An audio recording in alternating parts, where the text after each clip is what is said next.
Good evening, everyone. So, നമ്മൾ പുതിയ topic start ചെയ്യാണ്. സോ സ്റ്റാർട്ട് ചെയ്യുന്നതിന് മുമ്പ് ജസ്റ്റ് ഒന്ന് ചെക്ക് ചെയ്യുന്നു. എല്ലാവർക്കും എൻ്റെ വോയിസ് കേൾക്കാൻ പറ്റുന്നുണ്ടോ? എസ് ഓർ നോ എന്ന് ടൈപ്പ് ചെയ്യണേ ചാറ്റ് ബോക്സിൽ. Yes, okay. സ്ക്രീൻ വിസിബിൾ ആണോ? സ്ക്രീനിൽ കാണുന്നത് ഹെഡ്ജിങ് വിത്ത് ഫ്യൂച്ചേഴ്സ് എന്ന് പറഞ്ഞിട്ടുള്ളൊരു കാര്യമാണ് സ്ക്രീനിലുള്ളത്. യെസ്, സ്ക്രീനും വിസിബിൾ ആണ്. ഓക്കെ. സോ അപ്പോൾ ഹെഡ്ജിങ് വിത്ത് ഫ്യൂച്ചേഴ്സ് ആണ് നമ്മൾ ഇന്ന് സ്റ്റാർട്ട് ചെയ്യാൻ പോകുന്നത്. അപ്പോൾ ഇന്നത്തെ ക്ലാസ്സും അതേപോലെ തന്നെ നാളത്തെ ക്ലാസ്സും മോസ്റ്റ്ലി ഹെഡ്ജിങ് വിത്ത് ഫ്യൂച്ചേഴ്സ് ആണ്. 2 ക്ലാസ് കൊണ്ട് തീർക്കാനാണ് പ്ലാൻ ഇട്ടിരിക്കുന്നത്. മേ ബി 3 ക്ലാസ്സസ് വേണ്ടി വരും. കാരണം അറൌണ്ട് 10 ക്വസ്റ്റ്യൻസ് ഉണ്ട് ഹെഡ്ജിങ് വിത്ത് ഫ്യൂച്ചേഴ്സിന്റെ കാര്യവുമായി ബന്ധപ്പെട്ട്. ഓക്കെ, അപ്പോൾ ഹെഡ്ജിങ് വിത്ത് ഫ്യൂച്ചേഴ്സ് ജസ്റ്റ് ഒന്ന് വായിച്ചു നോക്കൂ. ഇതിന്നാണ് ഏറ്റവും കൂടുതൽ ക്വസ്റ്റ്യൻസും നിങ്ങളുടെ എക്സാമിനേഷനിൽ ചോദിച്ചിരിക്കുന്നത്. സോറി. സോ നമ്മൾ ചെയ്യുന്ന പല ക്വസ്റ്റ്യൻസും ഈ എക്സാം ക്വസ്റ്റ്യൻസിൽ നിങ്ങൾ പ്രിപ്പയർ ചെയ്യാൻ വേണ്ടിയിട്ടുള്ള ക്വസ്റ്റ്യൻസ് ആണ് നമ്മൾ പ്രാക്ടീസ് ചെയ്യുന്നത്. പിന്നെ ചിലതെല്ലാം ഒബ്ജക്റ്റീവ് ടൈപ്പ് ക്വസ്റ്റ്യൻസ് ആയിട്ടും ചോദിക്കുന്ന ക്വസ്റ്റ്യൻസ്. സോ ഹെഡ്ജിങ് വിത്ത് ഫ്യൂച്ചേഴ്സ് ആണ് നമ്മൾ പഠിക്കാൻ പോകുന്നത്. അപ്പോൾ എന്താണ് ഹെഡ്ജിങ്? ഹെഡ്ജിങ് എന്ന് പറഞ്ഞിട്ടുണ്ടെങ്കിൽ it's a type of transaction designed to reduce or eliminate risk. അപ്പോൾ ഒന്നെങ്കിൽ റിസ്ക് ഒഴിവാക്കാൻ വേണ്ടിയിട്ട് അല്ലെങ്കിൽ റെഡ്യൂസ് ചെയ്യാൻ വേണ്ടിയിട്ടുള്ള ട്രാൻസാക്ഷൻ പറയുന്ന പേരാണ് ഹെഡ്ജിങ്. അപ്പോൾ ഹെഡ്ജിങ്ങിന്റെ ഒരു സിമ്പിൾ എക്സാമ്പിൾ പറയുകയാണെങ്കിൽ നമ്മൾ ഇൻഷുറൻസ് എടുക്കാറുണ്ട് അല്ലേ? ഇൻഷുറൻസ് എടുക്കുന്നത് ശരിക്കും പറഞ്ഞ ഒരു ഹെഡ്ജിങ് ആണ്. നമ്മളൊരു കാറുണ്ട്, കാറ് നമുക്കൊരു അസറ്റ് ആണ്. ആ അസറ്റ് വണ്ടി ഇടിച്ചിട്ട് വല്ല ലോസും വന്നിട്ടുണ്ടെങ്കിൽ അത് നികത്തി കിട്ടണം. അപ്പൊ അതിന് വേണ്ടിയിട്ട് നമ്മൾ എന്ത് ചെയ്യാറുണ്ട്? വേറൊരു ഐറ്റം വാങ്ങിക്കാറുണ്ട്. വേറൊരു ഐറ്റം വാങ്ങിക്കുന്നത് ഇൻഷുറൻസ് ആണ്. അല്ലെങ്കിൽ നമ്മുടെ ഹെൽത്ത് നമ്മൾ എന്ത് പറയും? ഹെൽത്ത് ഈസ് വെൽത്ത് എന്ന് പറയാറുണ്ട്. ഹെൽത്ത് അപ്പോൾ ഒരു അസറ്റ് ആണ്. ഇപ്പൊ നമ്മുടെ ആരോഗ്യത്തിന് എന്തെങ്കിലും പറ്റിയിട്ടുണ്ടെങ്കിൽ, ഒരു ഓപ്പറേഷൻ വേണ്ടി വന്നിട്ടുണ്ടെങ്കിൽ, കുറച്ചു കാലം ഹോസ്പിറ്റലൊക്കെ കിടക്കേണ്ടി വന്നിട്ടുണ്ടെങ്കിൽ, അങ്ങനെ എന്തെങ്കിലും വന്നിട്ടുണ്ടെങ്കിൽ നമുക്ക് എന്ത് വരും? ക്യാഷ് ഔട്ട്ഫ്ലോസ് വരും. അപ്പൊ അതൊരു റിസ്ക് ആണ്. അപ്പൊ ആ റിസ്ക് ഇപ്പോൾ സാധാരണ സംഭവിക്കാറുണ്ട്. വലിയൊരു ഓപ്പറേഷൻ ഒക്കെ വരുമ്പോൾ ചിലർക്കൊക്കെ എന്ത് ചെയ്യാറുണ്ടാവാറുണ്ട്? ഇൻഷുറൻസ് ഇല്ലെങ്കിൽ വീടും പറമ്പും വിറ്റിട്ടാണ് ചിലപ്പോൾ എന്ത് ചെയ്യേണ്ടി വരിക? ചികിത്സിക്കേണ്ടി വരിക. എങ്കിലും ചിലപ്പോൾ അസുഖം മാറില്ല, ട്രീറ്റ്മെന്റിന് വേണ്ടിയിട്ട് പിന്നെ കടം വാങ്ങിക്കേണ്ട ചില സിറ്റുവേഷൻസ് പല ആളുകൾക്കും വരാറുണ്ട്. അപ്പൊ അതിന് പകരം അവരൊരു ഇൻഷുറൻസ് എടുത്തിട്ടുണ്ടായിരുന്നെങ്കിൽ അവർക്ക് അതൊക്കെ ഒഴിവാക്കാമായിരുന്നു. അപ്പൊ ഹെൽത്ത് ഒരു അസറ്റ് ആണ്. ആ അസറ്റ് പോകുന്നത്, ഹെൽത്ത് ഇല്ലാതാവുന്നത് ഒരു റിസ്ക് ആണ്. ആ റിസ്ക് ഒഴിവാക്കാൻ വേണ്ടിയിട്ട് നമ്മൾ വേറൊരു സാധനം എടുക്കാറുണ്ട്, ഹെൽത്ത് ഇൻഷുറൻസ് എടുക്കാറുണ്ട്. അപ്പൊ ശരിക്കും പറഞ്ഞാൽ ഇൻഷുറൻസ് ഒരു വേറെ തരത്തിൽ പറഞ്ഞ ഹെഡ്ജിങ് ആണ്. പക്ഷെ നമ്മൾ ഇത് പഠിക്കുന്നത് ഫ്യൂച്ചറുമായി ബന്ധപ്പെട്ട് നമുക്ക് എങ്ങനെയാണ് ഹെഡ്ജ് ചെയ്യാം. അപ്പൊ ഹെഡ്ജ് ചെയ്യണമെങ്കിൽ ശരിക്കും പറഞ്ഞാൽ 2 അസറ്റ് വേണം. ഹെഡ്ജ് ചെയ്യണമെങ്കിൽ 2 അസറ്റ് വേണം. ഒന്ന് നമ്മുടെ കയ്യിലുള്ള ഒരു അസറ്റും പിന്നെ നമ്മൾ ഹെഡ്ജ് ചെയ്യാൻ പോകുന്ന വേറൊരു അസറ്റും. 2 assets are required for hedging or protecting the value. One asset is the asset whose value will be protected. For example, നമ്മുടെ ഹെൽത്ത് ഒരു അസറ്റ് ആണ്, അത് പ്രൊട്ടക്ട് ചെയ്യുന്നു. നമ്മുടെ കാർ ഒരു അസറ്റ് ആണ്, അത് പ്രൊട്ടക്ട് ചെയ്യുന്നു. With the help of another asset or and other asset is the asset with the help of which it will be protected. For example, insurance. But hedging is a process of alignment of actual level of risk with desired level of risk. Hedging can be short hedge or long hedge. ഇപ്പോൾ കഴിഞ്ഞ ക്ലാസ്സിൽ നമ്മൾ ഇത് discuss ചെയ്തിട്ടുണ്ട്. Short എന്താണ്, long എന്താണ്. Short എന്ന് പറഞ്ഞിട്ടുണ്ടെങ്കിൽ സെല്ലാണ്. അപ്പൊ short hedge means investor is seller in future market. നമ്മൾ എന്താ പഠിക്കുന്നത്? ഹെഡ്ജിങ് വിത്ത് ഫ്യൂച്ചർ ആണ്. But short hedge means investor is seller in the future market, and long hedge means investor is buyer of hedge in the future market. But short എന്ന് പറഞ്ഞാൽ സെല്ലാണ്, long എന്ന് പറഞ്ഞാൽ hedge ആണ്. നമ്മൾ ഓൾറെഡി അത് പഠിച്ചു, by ആണ്, ഓൾറെഡി അത് പഠിച്ചിട്ടുണ്ടായിരുന്നു കഴിഞ്ഞ ക്ലാസ്സുകളിൽ. അപ്പൊ ഹെഡ്ജ് ചെയ്യണമെന്നുണ്ടെങ്കിൽ ഓപ്പോസിറ്റ് പൊസിഷൻ റിക്വയർഡ് ആണ്. Long position is cash market is hedged with short position in future market. And short position in cash market is hedged with long position in the stock market, future market. ഇപ്പൊ just അത് മനസ്സിലായാൽ മതി. Problem ചെയ്യുമ്പോൾ നിങ്ങൾക്ക് അത് മനസ്സിലാവും. ഇപ്പൊ hedge ചെയ്യുമ്പോൾ നമ്മൾ ഓപ്പോസിറ്റ് പൊസിഷൻ ആണ് എടുക്കേണ്ടത്.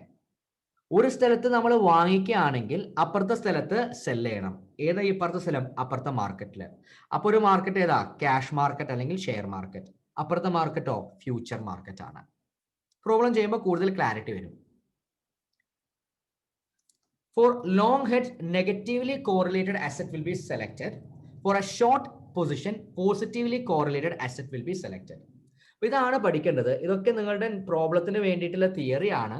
തിയറിക്ക് വേണ്ടിയിട്ടുള്ള തിയറി അല്ല എന്ന് പറഞ്ഞാൽ കഷ്ടപ്പെട്ട് തിയറി ഇങ്ങനെ പഠിച്ചു കൂട്ടേണ്ട ആവശ്യമില്ല. ഈ ഡിസ്കസ് ചെയ്യുന്ന എല്ലാ തിയറീസും കോൺസെപ്റ്റ് ആണ്. ആ തിയറീസും ഈ കോൺസെപ്റ്റും യൂസ് ചെയ്തിട്ടാണ് നമ്മൾ പ്രോബ്ലം ചെയ്യാൻ പോകുന്നത്. അപ്പൊ ലോങ് ഹെഡ്ജ് ആണെങ്കിൽ നെഗറ്റീവ്ലി കോറിലേറ്റഡ് അസറ്റ് ആണ് യൂസ് ചെയ്യേണ്ടത്. ഷോർട്ട് ആണെങ്കിൽ പോസിറ്റീവ്ലി കോറിലേറ്റഡ് അസറ്റ് ആണ് യൂസ് ചെയ്യേണ്ടത്. ഇതിന്റെയൊക്കെ ആപ്ലിക്കേഷൻ പ്രോബ്ലം ചെയ്യുമ്പോൾ നിങ്ങൾക്ക് ക്ലിയർ ആവും. Next, consideration of beta. Beta consider ചെയ്യണം. എന്തിനാണ് ബീറ്റ കൺസിഡർ ചെയ്യുന്നത്? If stock is hedge using same stock future beta is relevant. Okay, അപ്പൊ അതൊക്കെ നമ്മുടെ പ്രോബ്ലത്തിലോട്ട് കിടക്കുകയാണ്. അപ്പൊ നമ്മൾ ഇവിടെ ചെയ്യുന്നത്, നമുക്ക് രണ്ട് മാർക്കറ്റ് ഉണ്ട് അല്ലെ, രണ്ട് മാർക്കറ്റ് ഉണ്ട്. ഒന്ന് ഷെയർ മാർക്കറ്റും ഒന്ന് ഫ്യൂച്ചർ മാർക്കറ്റുമാണ്. നമുക്ക് രണ്ട് അസറ്റ് ഉണ്ട്. അപ്പൊ ഏതാ ഈ രണ്ട് അസറ്റ്? ഒരു അസറ്റ് നമ്മൾ ഷെയർ ആണ് നമ്മുടെ അസറ്റ്. നെക്സ്റ്റ് അസറ്റ് ഏതാ? ഫ്യൂച്ചർ ആണ് നമ്മളുടെ അസറ്റ്. എന്താ ഈ ഫ്യൂച്ചർ? കഴിഞ്ഞ ക്ലാസ്സിൽ നമ്മൾ പഠിച്ചിട്ടുണ്ടായിരുന്നു. നമുക്ക് ഫ്യൂച്ചർ മാർക്കറ്റിൽ പോയിട്ട് അല്ലെങ്കിൽ ഷെയർ മാർക്കറ്റിൽ പോയിട്ട് ആ ഫ്യൂച്ചർ കോൺട്രാക്ട് നമുക്ക് പർച്ചേസ് ചെയ്യാം. ഫ്യൂച്ചർ കോൺട്രാക്ട് നമുക്ക് പർച്ചേസ് ചെയ്യാം. കഴിഞ്ഞ ക്ലാസ്സുകളിൽ നമ്മൾ പഠിച്ചിട്ടുണ്ടായിരുന്നു. കഴിഞ്ഞ പാർട്ട് നോക്കിയാൽ മതി, ആ ഫ്യൂച്ചറിന്റെ പാർട്ട് നോക്കിയാൽ മതി. അവിടെ നമ്മൾ തിയറട്ടിക്കൽ വാല്യൂ കണ്ടുപിടിച്ചിട്ടുണ്ടായിരുന്നു. അതായിരുന്നു മെയിൻ ആയിട്ടുള്ള കാര്യം. എന്നിട്ട് നമ്മൾ എന്താ ചെയ്യേണ്ടതെന്നൊക്കെ നോക്കിയിട്ടുണ്ടായിരുന്നു. ലോങ് ആണോ ഷോർട്ട് ആണോ എന്നൊക്കെ. അപ്പൊ അവിടെ ഫ്യൂച്ചർ മാർക്കറ്റ് മാത്രമാണ്. ഇവിടെ രണ്ടും ചേർന്നിട്ടുള്ള കളികളാണ്. നമ്മുടെ കയ്യിലൊരു ഷെയർ ഉണ്ട്. അപ്പൊ സ്വാഭാവികമായിട്ടും അതൊരു അസറ്റ് ആണ്. അപ്പൊ ഷെയർ കൈവശം വെച്ചിട്ടുണ്ടെങ്കിൽ റിസ്ക് ഉണ്ടോ? റിസ്ക് ഉണ്ട്. എന്താ റിസ്ക്? നമ്മളിപ്പോ വാങ്ങിച്ച പ്രൈസിലേറെ എന്ത് ചെയ്യാം? ഷെയറിന്റെ വാല്യൂ കുറയാം അല്ലെ? നമ്മളിപ്പോ വാങ്ങിച്ച പ്രൈസിലേറെ ഷെയറിന്റെ വാല്യൂ കുറയാൻ സാധ്യതയുണ്ട്. അപ്പൊ അത് നമ്മൾ എങ്ങനെയാണ് ഹെഡ്ജ് ചെയ്യുക? അത് നമ്മൾ ഫ്യൂച്ചറിൽ പോയിട്ട് ഒരു ഓപ്പോസിറ്റ് പൊസിഷൻ എടുത്തിട്ടാണ് ഹെഡ്ജ് ചെയ്യുക. ഏത് ഫ്യൂച്ചർ? ഭാവിയല്ല, future market. If stock is hedge using same stock future എന്ന് പറഞ്ഞാൽ എന്താ അർത്ഥം? നമ്മളുടെ കയ്യിൽ ഇപ്പൊ റിലയൻസ് ഇൻഡസ്ട്രീസിന്റെ കുറച്ച് ഷെയർ ഉണ്ട്. നമ്മളത് ബൈ ചെയ്തിട്ടുണ്ട്. അപ്പോൾ സെയിം സ്റ്റോക്ക് ഫ്യൂച്ചർ തന്നെയാണ് എടുക്കുന്നത്. അപ്പൊ നമ്മൾ റിലയൻസ് ഇൻഡസ്ട്രീസിന്റെ ഷെയർ ആണ് കയ്യിലുള്ളത്. റിലയൻസ് ഇൻഡസ്ട്രീസിന്റെ ഷെയറിന്റെ ഫ്യൂച്ചർ ആണ് നമ്മൾ പർച്ചേസ് ചെയ്യുന്നതെങ്കിൽ, ഫ്യൂച്ചർ കോൺട്രാക്ട് ആണ് നമ്മൾ പർച്ചേസ് ചെയ്യുന്നതെങ്കിൽ ബീറ്റ ഇറെലവന്റ് ആണ്. എന്താ? സെയിം സ്റ്റോക്ക് ആണ്. റിലയൻസ് ഇൻഡസ്ട്രീസിന്റെ ഷെയറും റിലയൻസ് ഇൻഡസ്ട്രീസിന്റെ ഫ്യൂച്ചറും ബീറ്റ ഇറെലവന്റ് ആണ്. കാരണം it means both assets R of same type, then beta will be same. If stock is hedged with index future, then beta will be considered, as beta of stock will be different from beta of index. അപ്പോൾ നമ്മൾ പഠിച്ചിട്ടുണ്ടായിരുന്നു index future ചെയ്യാം. അപ്പോൾ Reliance industries ആണ് നിങ്ങളുടെ share. അപ്പോൾ ഈ share വാങ്ങിക്കുന്നതിന് പകരം, ഫ്യൂച്ചറിൽ ഷെയർ വാങ്ങിക്കുന്നതിന് പകരം ഇൻഡെക്സ് ഫ്യൂച്ചേഴ്സ് ആണ് വാങ്ങിക്കുന്നത്. ഇൻഡെക്സുമായി ബന്ധപ്പെട്ട കോൺട്രാക്ട്സ് ആണ് വാങ്ങിക്കുന്നത്. ഒറ്റ കാര്യം മനസ്സിലായാൽ മതി, ഒരെണ്ണം ഷെയറും ഒരെണ്ണം ഇൻഡെക്സും ആണ്, രണ്ടും സെയിം അല്ല. അങ്ങനത്തെ കേസിൽ നമ്മൾ എന്ത് ചെയ്യണം? ബീറ്റ കൺസിഡർ ചെയ്യണം. ഇപ്പൊ ഞാൻ നിങ്ങളോട് പറഞ്ഞു, ഈ പറയുന്ന പരിപാടി എല്ലാം എന്തിനാ ചെയ്യുന്നത്? നമ്മുടെ കയ്യിൽ ഒരു അസറ്റ് ഉണ്ട്. ഏത് അസറ്റാ? ഷെയർ. അതിന്റെ പ്രൈസ് കുറയോ കൂടോ, അല്ലെങ്കിൽ അതിന്റെ പ്രൈസ് മൂവ്മെന്റ് നമുക്ക് ലോസ് ഉണ്ടാക്കോ ഇല്ലേ എന്നുള്ളതാണ് നമ്മുടെ ടെൻഷൻ. അപ്പൊ ആ ടെൻഷൻ ഒഴിവാക്കാൻ വേണ്ടിയിട്ട് നമ്മൾ എന്ത് ചെയ്യണം? ഒരു ഓപ്പോസിറ്റ് പൊസിഷൻ എടുക്കണം. എവിടെ ഓപ്പോസിറ്റ് പൊസിഷൻ എടുക്കേണ്ടത്? ഷെയർ മാർക്കറ്റിൽ എന്താണോ നിങ്ങൾ ചെയ്യുന്നത് അതിന്റെ ഓപ്പോസിറ്റ് ആയിട്ടുള്ള ഒരു പൊസിഷൻ ഫ്യൂച്ചറിൽ എടുക്കണം. ഇത് ക്ലാരിഫൈ ചെയ്യാൻ വേണ്ടിയിട്ട് ഞാൻ കൺസിഡർ ചെയ്യാണ്. ഇതൊന്നും ഇൻവെസ്റ്റേഴ്സ് യൂസ് ചെയ്യുന്നതല്ല കേട്ടോ. ഇതൊന്നും ഇൻവെസ്റ്റേഴ്സ് യൂസ് ചെയ്യുന്നതല്ല. പിന്നെ സർ ആരാ യൂസ് ചെയ്യുന്നത്? ട്രേഡേഴ്സ് ആണ്. അപ്പൊ ആരാ ഈ ട്രേഡേഴ്സ്? ഈ ഷെയർ മാർക്കറ്റിൽ സ്പെക്യുലേറ്റ് ചെയ്തിട്ട് ആ പ്രൈസ് മൂവ്മെന്റ് കിടന്നിട്ട് ലാഭം ഉണ്ടാക്കുന്ന ആളുകളുണ്ടല്ലോ, അവരാണ്. ഇപ്പൊ ലോങ് ടേം ഇൻവെസ്റ്റേഴ്സ് ഒന്നും ഈ പരിപാടിക്ക് പോവില്ല. കാരണം ഷോർട്ട് ടേം ഇൻവെസ്റ്റേഴ്സിനാണ് ഈ പേടി ഉണ്ടാവുക. അപ്പൊ ഷോർട്ട് ടേം ആയിട്ട് ഞാനൊരു എക്സാമ്പിൾ പറയുന്നു. 1 crore ഷെയർസ് നിങ്ങൾ ബൈ ചെയ്തിട്ടുണ്ട്. 1 crore ഷെയർസ് നിങ്ങൾ ബൈ ചെയ്തിട്ടുണ്ട്. നിങ്ങളതൊരു 3 മാസമൊക്കെ ഹെൽഡ് ചെയ്തതിന് ശേഷം വിൽക്കാനാണ് പ്ലാൻ ഇട്ടിരിക്കുന്നത്. 3 മാസമൊക്കെ ചെയ്തതിന് ശേഷം ഇത് വിൽക്കാനാണ് നിങ്ങൾ പ്ലാൻ ഇട്ടിരിക്കുന്നത്. അപ്പൊ നിങ്ങൾക്ക് പേടിയാണ്. ഇപ്പോൾ ഈ ഒരു ഷെയറിൽ ഇൻവെസ്റ്റ് ചെയ്തതിന് ശേഷം നിങ്ങൾ ഉറങ്ങുന്നില്ല, ഉറക്കം പ്രോപ്പർ അല്ല. അപ്പൊ നിങ്ങളുടെ വീട്ടുകാരൊക്കെ ചോദിക്കുന്നു, എന്താ നിങ്ങൾ പ്രോപ്പറായിട്ട് ഉറങ്ങാത്തത്? അപ്പൊ പറയണം, 1 കോടി രൂപ ഷെയർ മാർക്കറ്റിൽ ഇട്ടിട്ടുണ്ട്, 3 മാസം കഴിഞ്ഞിട്ട് ഇത് വിൽക്കാനാണ് പ്ലാൻ ഇട്ടിരിക്കുന്നത്. അപ്പോൾ ആ 1 കോടി രൂപ തന്നെ കിട്ടുമോ, അതോ അതിൽ കൂടുതൽ കിട്ടുമോ? ഇനി ഇതിന്റെ കുറവായി കഴിഞ്ഞാൽ എനിക്കത് ചിന്തിക്കാൻ പോലും വയ്യ. എനിക്ക് ടെൻഷനാ. അപ്പൊ സാധാരണ ആളുകൾ പറയും ഇൻഷുറൻസ് എടുക്കാൻ. ഇവിടെ ഇൻഷുറൻസ് എടുക്കാൻ പറ്റില്ല. ഇവിടെ എന്ത് ചെയ്യുക? നിങ്ങൾ ഓപ്പോസിറ്റ് ആയിട്ടുള്ളൊരു കോൺട്രാക്ട് എൻ്റർ ചെയ്യുക. എന്ത്? ഫ്യൂച്ചർ ബൈ ചെയ്തോളാം. ഫ്യൂച്ചർ ബൈ ചെയ്തോളാം. ഷെയർ മാർക്കറ്റിൽ സെല്ല് ചെയ്യാനും ഫ്യൂച്ചറിൽ ബൈ ചെയ്യാനുമാണ് പ്ലാൻ ഇട്ടിരിക്കുന്നത്. പ്രോബ്ലം ചെയ്യുമ്പോൾ ഒന്നുകൂടി ക്ലിയർ ആവും. അപ്പോൾ ഓപ്പോസിറ്റ് പൊസിഷൻ എന്താന്നുള്ളത് ഞാൻ വ്യക്തമാക്കി കഴിഞ്ഞു. പ്രോബ്ലം ചെയ്യുമ്പോൾ ഒന്നും കൂടി നിങ്ങൾക്ക് ഇത് ക്ലിയർ ആവും. അപ്പൊ നമ്മൾ ഇവിടെ പഠിക്കുന്നത് ഇത് ഇത്രയും പറഞ്ഞത് എന്തിനാ വെച്ചിട്ടുണ്ടെങ്കിൽ, അപ്പൊ നമുക്ക് ഈ ഹെഡ്ജ് ചെയ്യണമെന്നുണ്ടെങ്കിൽ ഷെയർ ആണ് നമ്മളുടെ അസറ്റ്. അപ്പൊ ഇത് ഹെഡ്ജ് ചെയ്യുന്നത് ഫ്യൂച്ചർ മാർക്കറ്റിൽ പോയിട്ടാണ്. ഓപ്പോസിറ്റ് ആയിട്ടുള്ള ഒരു അസറ്റ് ഫ്യൂച്ചർ മാർക്കറ്റിൽ പോയിട്ടാണ്. അപ്പൊ എന്തറിയണം? നമുക്ക് ഹെഡ്ജ് ചെയ്യണമെന്നുണ്ടെങ്കിൽ, ഈ ഷെയറിനെ നമ്മൾ പ്രൊട്ടക്ട് ചെയ്യണമെന്നുണ്ടെങ്കിൽ എത്ര ഫ്യൂച്ചർ കോൺട്രാക്റ്റിൽ എൻറ്റർ ചെയ്യണം, എത്ര നമ്പർ ഓഫ് ഫ്യൂച്ചർ കോൺട്രാക്റ്റിൽ എൻറ്റർ ചെയ്യണം. അപ്പൊ അതാണ് ആദ്യത്തെ formula. Number of future contract equal to hedge ratio or beta multiplied by value of portfolio to be hedged divided by value of one future contract. Just discuss ചെയ്യുന്നു. or വേറൊരു formula കൂടി ഉണ്ട്. Number of future contract is equal to hedge ratio or beta. അത് അവിടെ same ആണ്. വാല്യൂവിന് പകരം എന്തെടുത്താൽ മതി? Number എടുത്താൽ മതി. Number of units in spot position to be hedged by number of units of one future contract. Spot നമ്മൾ പറഞ്ഞിട്ടുണ്ടായിരുന്നു, share ആണ്. സ്പോട്ട് എന്ന് പറഞ്ഞാൽ ഷെയർ ആണ്. ഇപ്പത്തെ കാര്യം ഷെയർ പ്രൈസ്. അപ്പോൾ ഇനി എന്താണ് ഹെഡ്ജ് റേഷ്യോ? ഏതാണെങ്കിലും നമുക്ക് ഹെഡ്ജ് റേഷ്യോ വേണം. എന്താ hedge ratio? Hedge ratio is the value of beta of the portfolio. അപ്പോൾ ഈ പോർട്ട്ഫോളിയോയുടെ ബീറ്റ എന്ന് വിളിക്കുന്ന പേരാണ് ഹെഡ്ജ് റേഷ്യോ. ഇനി അതെങ്ങനെ കാണുക? Standard deviation of change in spot price, share price, divided by standard deviation of change in future price. അപ്പോൾ ന്യൂമറേറ്ററിൽ എല്ലായിടത്തും സ്പോട്ട് ആണ്, ഷെയർ ആണ്. ഡിനോമിനേറ്ററിൽ എല്ലായിടത്തും ഫ്യൂച്ചർ ആണ്. അപ്പോൾ സ്റ്റാൻഡേർഡ് ഡീവിയേഷന്റെ change multiplied by P, correlation between both. Okay, അപ്പോൾ നമ്മൾ ഇതുമായി ബന്ധപ്പെട്ട ഒരു ക്വസ്റ്റ്യൻ ചെയ്യാൻ പോവുകയാണ്. Question number 1. ക്വസ്റ്റ്യൻ നിങ്ങളൊന്ന് വായിക്കൂ.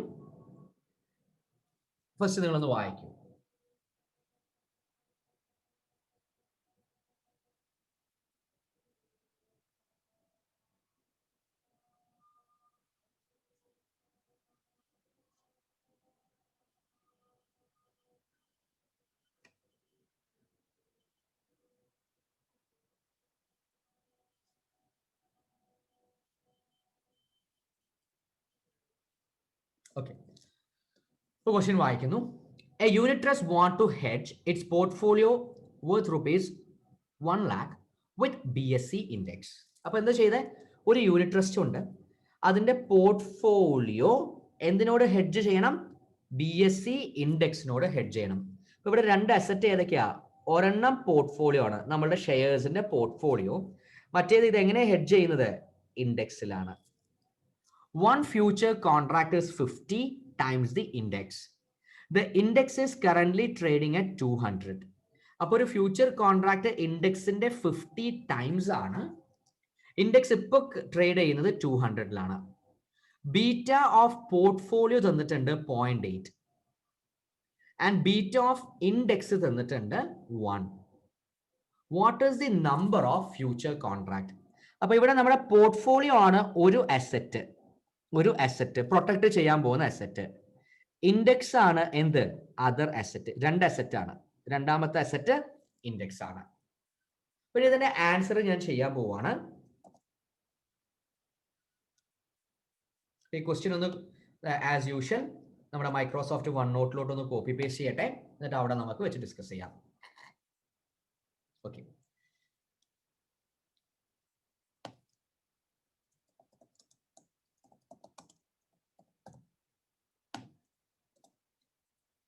ഓക്കെ. ഇപ്പൊ നമ്മളോട് എന്താ ചോദിക്കുന്നത്? What is the number of future contracts എത്രയാണ്? ഇപ്പൊ ഫ്യൂച്ചർ കോൺട്രാക്ട്സ് കാൽക്കുലേറ്റ് ചെയ്യേണ്ട ഒരു ഫോർമുല ഉണ്ട്. എന്താ ഫോർമുല? ആ ഫോർമുല ഞാൻ ഇവിടെ നിന്ന് കോപ്പി പേസ്റ്റ് ചെയ്യുന്നുണ്ട് അങ്ങോട്ട്.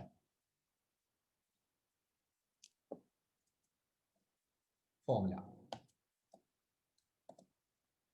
Number of future contract equal to hedge ratio or beta. അപ്പൊ നമുക്ക് പറയില്ല, സോ ഞാൻ ഇത് is equal to hedge ratio or beta കണ്ടുപിടിക്കണം. അതവിടെ നിൽക്കട്ടെ.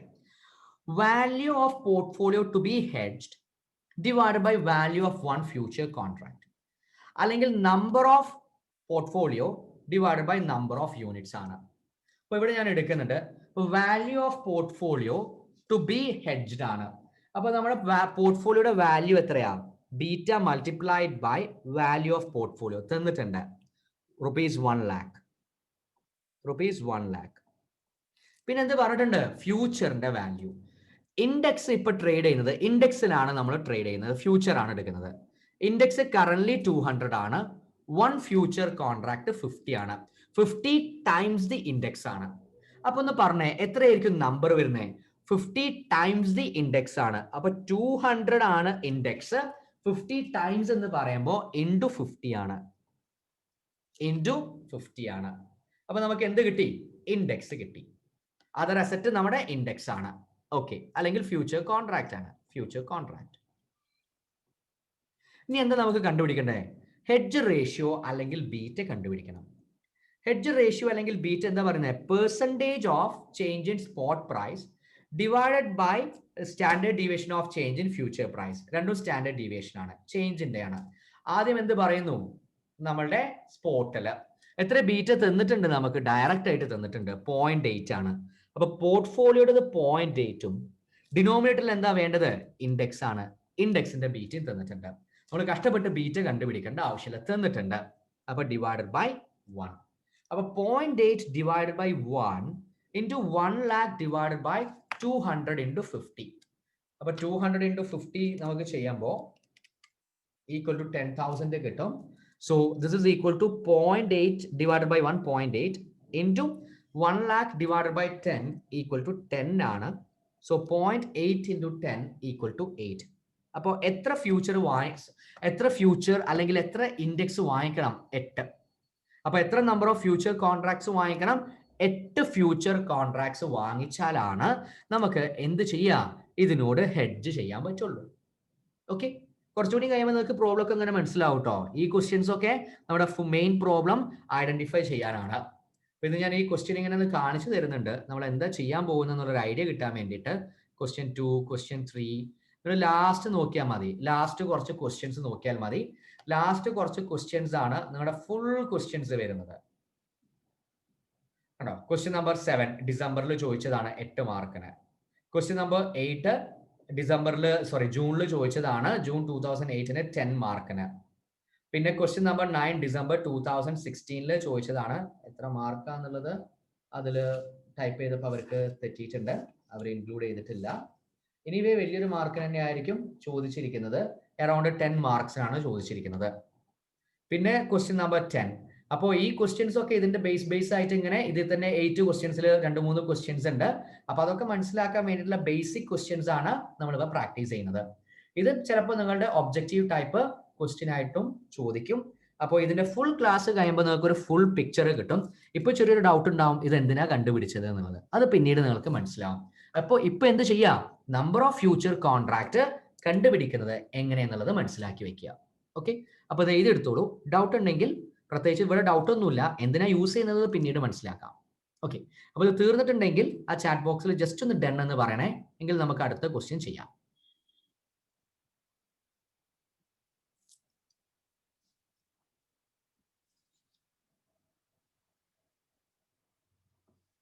ഞാൻ വെയിറ്റ് ചെയ്യുന്നുണ്ട്. അപ്പൊ നമ്മൾ തീർന്നു കഴിഞ്ഞാൽ ജസ്റ്റ് ഒരു ഡിയോ ഡണ്ണോ ടൈപ്പ് ചെയ്തിട്ടുണ്ടെങ്കിൽ നെക്സ്റ്റ് ക്വസ്റ്റ്യനിലോട്ട് പോവാം. ഡൺ. ഓക്കെ, ഇപ്പൊ question number 2. Question number 2 basic concept മനസ്സിലാക്കാനുള്ള ക്വസ്റ്റ്യൻ ആണ് ഡിസ്കസ് ചെയ്യുന്നത്. Question number 2. Which position on index future gives a speculator a complete hedge against the following transaction? എന്ത് speculator എന്ന് പറഞ്ഞാൽ ഊഹ കച്ചവടത്തിന് ഇറങ്ങുന്നത്. ഞാൻ നേരത്തെ ക്ലാസ് സ്റ്റാർട്ട് ചെയ്തപ്പോൾ തന്നെ ഡിസ്കസ് ചെയ്തപ്പോൾ തന്നെ പറഞ്ഞു, ആരാ ഫ്യൂച്ചറിൽ കിടന്ന് കളിക്കുക? നമ്മളല്ല എന്ന് പറഞ്ഞാൽ ഇൻവെസ്റ്റേഴ്സ്, ലോങ് ടേം ഗ്രോത്ത് നോക്കുന്ന ഇൻവെസ്റ്റേഴ്സ് അല്ല. പിന്നെ ആരാ? ഷെയർ മാർക്കറ്റിലെ പ്രൈസ് മൂവ്മെന്റ്സ് നോക്കിയിട്ട് അങ്ങനെ ട്രേഡ് ചെയ്യുന്ന ആളുകൾ. ഇന്ന് വാങ്ങിക്കുന്നു അല്ലെങ്കിൽ കുറച്ചു കാലം ഹോൾഡ് ചെയ്യുന്നു, പിന്നീട് മറിച്ചു വിൽക്കുന്ന ആ ട്രേഡേഴ്സ്, ഷെയർ മാർക്കറ്റിലെ ഷെയർ ട്രേഡിംഗ്, അവരാണ് എന്ത്? സ്പെക്കുലേറ്റർ, ഊഹ കച്ചവടക്കാര്. അപ്പൊ നമ്മളോട് എന്താ ചോദിക്കുന്നത്? ഫ്യൂച്ചറിൽ ഇവര് എന്ത് പൊസിഷൻ ആണ് എടുക്കേണ്ടത്? ഫ്യൂച്ചറിൽ എന്ത് പൊസിഷൻ ആണ് എടുക്കേണ്ടത് എന്നാണ് ക്വസ്റ്റ്യൻ. എന്ന് പറഞ്ഞാൽ സെല്ല് ചെയ്യണോ അതോ ബൈ ചെയ്യണോ തുടങ്ങിയ കാര്യങ്ങളാണ് നമ്മൾ ഡിസ്കസ് ചെയ്യുന്നത്. അപ്പൊ ക്വസ്റ്റ്യൻ എ എടുക്കൂ, നിങ്ങൾ തന്നെ ഒന്ന് വായിക്കൂ. ക്വസ്റ്റ്യൻ എ എടുക്കൂ.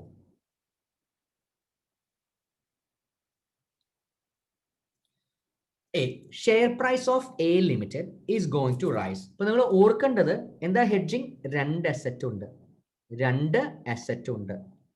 ഒരു അസറ്റ് നമ്മുടെ കയ്യിലുള്ള അസറ്റാ. ഇതിന്റെ വാല്യൂ ആണ് നമുക്ക് പ്രൊട്ടക്ട് ചെയ്യേണ്ടത്.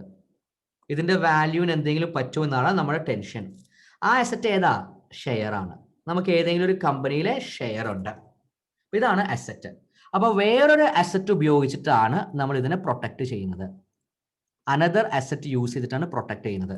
അതേതാ ഈ അനദർ അസറ്റ്? അതാണ് നമ്മുടെ ഫ്യൂച്ചർ. ഫ്യൂച്ചറിൽ ഇത്.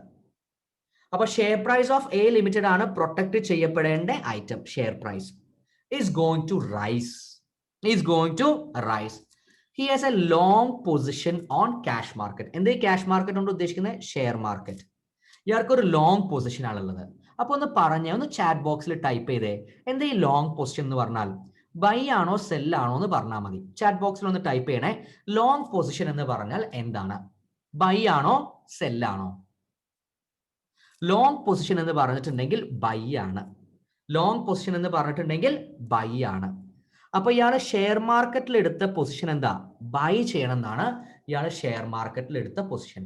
അപ്പൊ നിങ്ങൾ തന്നെ പറഞ്ഞേ, ഫ്യൂച്ചറിൽ നമ്മൾ എന്ത് പൊസിഷൻ എടുക്കേണ്ടി? ഹെഡ്ജ് ആണ് ചെയ്യേണ്ടത്. ഹെഡ്ജ് ചെയ്യണമെന്നുണ്ടെങ്കിൽ എന്ത് പൊസിഷൻ എടുക്കേണ്ടി വരും? ഓപ്പോസിറ്റ് പൊസിഷൻ എടുക്കേണ്ടി വരും, അല്ലെ? അതാണ് നമ്മൾ പറഞ്ഞത്. ഹെഡ്ജ് ചെയ്യണമെന്നുണ്ടെങ്കിൽ ഓപ്പോസിറ്റ് പൊസിഷൻ എടുക്കണം. ഷെയർ മാർക്കറ്റിൽ അല്ലെങ്കിൽ ക്യാഷ് മാർക്കറ്റിൽ എന്ത് പൊസിഷൻ ആണോ എടുക്കുന്നത് അതിന്റെ ഓപ്പോസിറ്റ്. അപ്പൊ ആദ്യത്തെ ക്വസ്റ്റ്യൻ ചോദിച്ചത് എന്ത് പൊസിഷൻ ആണ് എടുക്കേണ്ടത്?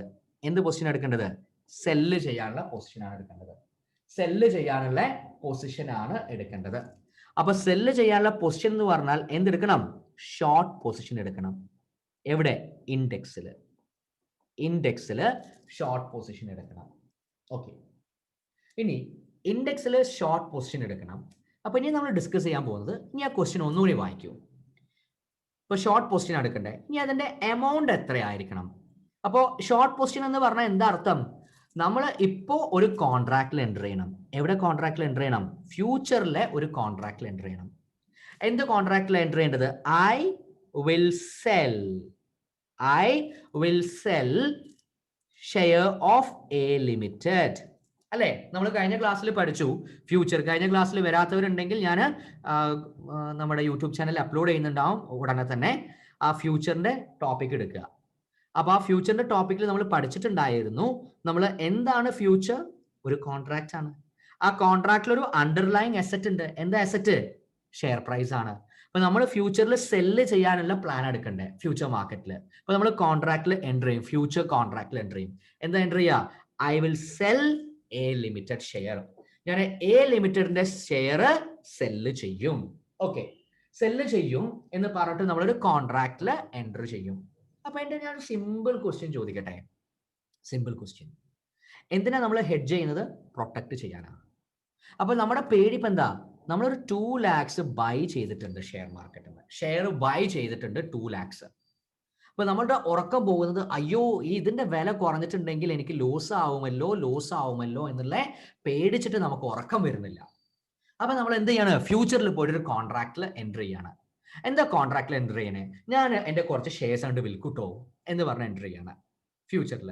എന്റെ ക്വസ്റ്റ്യൻ ഇതാണ്, ആ ഷെയർ പ്രൈസ് സെല്ല് ചെയ്യാം എന്ന് പറഞ്ഞ് ഫ്യൂച്ചറിൽ എൻ്റർ ചെയ്യുന്നതിന്റെ വില 2 ലക്ഷത്തിൽ കൂടുതലായിരിക്കോ അല്ലെങ്കിൽ കുറവായിരിക്കോ? എന്താ നിങ്ങളുടെ ഒപ്പീനിയൻ? 2 ലക്ഷത്തിൽ കൂടുതൽ വിൽക്കാം എന്ന് പറഞ്ഞിട്ടാണോ നമ്മൾ കോൺട്രാക്റ്റിൽ എൻ്റർ ചെയ്യുന്നത്? മോർ ദാൻ 2 lakhs ഞാനത് വിൽക്കും എന്ന് പറഞ്ഞിട്ട്, അതായത് 3 lakhs ഞാനത് വിറ്റോളാം എന്ന് പറഞ്ഞിട്ടാണോ കോൺട്രാക്റ്റിൽ എൻ്റർ ചെയ്യുന്നത്? അതോ ലെസ് ദാൻ 2 lakhs എന്ന് പറഞ്ഞാൽ 1 ലക്ഷത്തിന് ഞാനത് വിൽക്കൂട്ടോ എന്ന് പറഞ്ഞിട്ടാണോ? കോമൺ സെൻസ് ആണ്. ഒന്ന് ചിന്തിച്ചേ, മോർ ആണോ ലെസ് ആണോ എന്ന് ടൈപ്പ് ചെയ്യൂ. നമ്മൾ എന്താ ചെയ്യാ? മോറാണ്. നമ്മുടെ ഏറ്റവും വലിയ പേടി എന്താ? 2 ലക്ഷം രൂപ എനിക്ക് കിട്ടുമോ? ഞാനിപ്പോ ഇൻവെസ്റ്റ് ചെയ്തത് 2 ലക്ഷം രൂപയാണ്. 3 മാസം കഴിഞ്ഞിട്ട് ഞാനത് വിൽക്കാൻ തീരുമാനിച്ചിട്ടുണ്ട്. അപ്പൊ എന്റെ ടെൻഷൻ എന്താ? ഇതിന്റെ വില കുറയുമോ ദൈവമേ എന്നാണ്. അപ്പൊ ഞാൻ അപ്പൊ തന്നെ എന്ത് ചെയ്തു? ഓപ്പോസിറ്റ് ട്രാൻസാക്ഷൻ എൻ്റർ ചെയ്തു. ഞാൻ ഈ ഷെയറുകളെല്ലാം വിറ്റോളാം, 3 ലക്ഷം രൂപയ്ക്ക് 3 മാസം കഴിഞ്ഞിട്ട് വിറ്റോളാട്ടോ എന്ന് പറഞ്ഞിട്ട് ഒരാളോട് കോൺട്രാക്റ്റിൽ എൻ്റർ ചെയ്തു.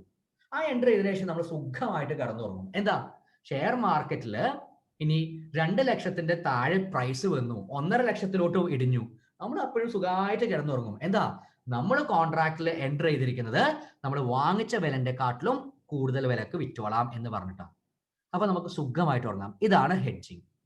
അപ്പൊ സ്വാഭാവികമായിട്ട് നിങ്ങൾ ചോദിക്കും, സർ ഇതൊക്കെ മനസ്സിലായി, പക്ഷേ ഈ 3 ലക്ഷം രൂപയ്ക്ക് വാങ്ങിക്കാം എന്ന് പറഞ്ഞ് നമ്മുടെ കോൺട്രാക്ട് നമ്മൾ വിൽക്കാം എന്നാണ് പറഞ്ഞിരിക്കുന്നത് സർ ഫ്യൂച്ചറിൽ.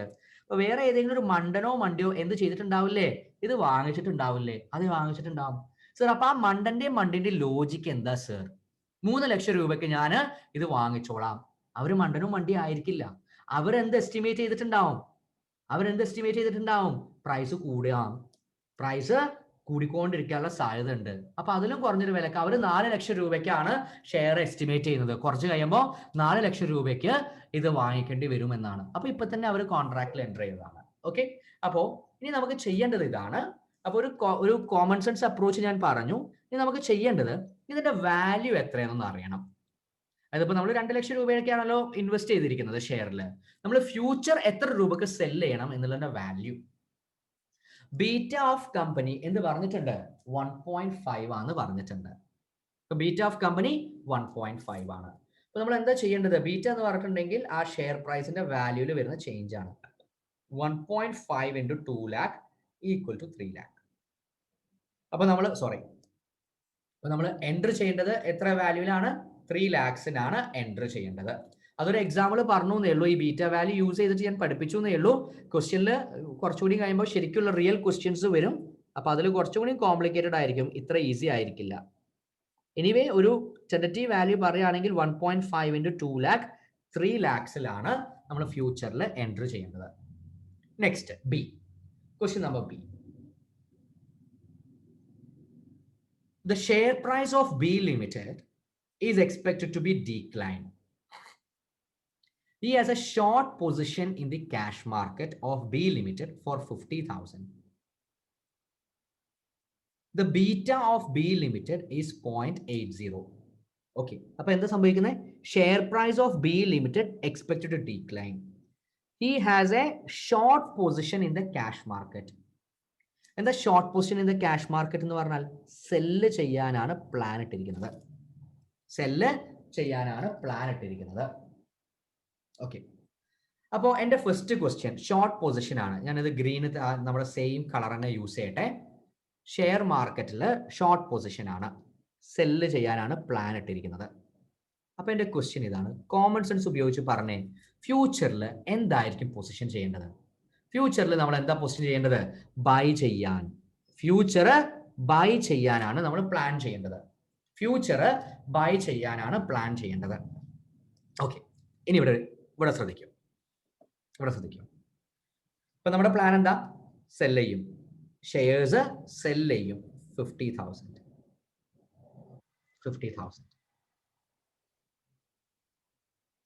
അപ്പൊ നമ്മുടെ ടെൻഷൻ ഇപ്പൊ എന്തായിരിക്കും? 50,000 രൂപയ്ക്ക് തന്നെ നമുക്കിത് സെല്ല് ചെയ്യാൻ പറ്റുമോ എന്നൊരു ടെൻഷൻ ഉണ്ടാവും അല്ലെ? ഒന്നാമത്തെ ടെൻഷൻ 50,000 രൂപയ്ക്ക് തന്നെ ഇത് നമുക്ക് സെല്ല് ചെയ്യാൻ പറ്റുമോ? നമ്മൾ 50,000 രൂപയ്ക്കാണ് സെല്ല് ചെയ്യാൻ പ്ലാൻ ഇട്ടിരിക്കുന്നത്.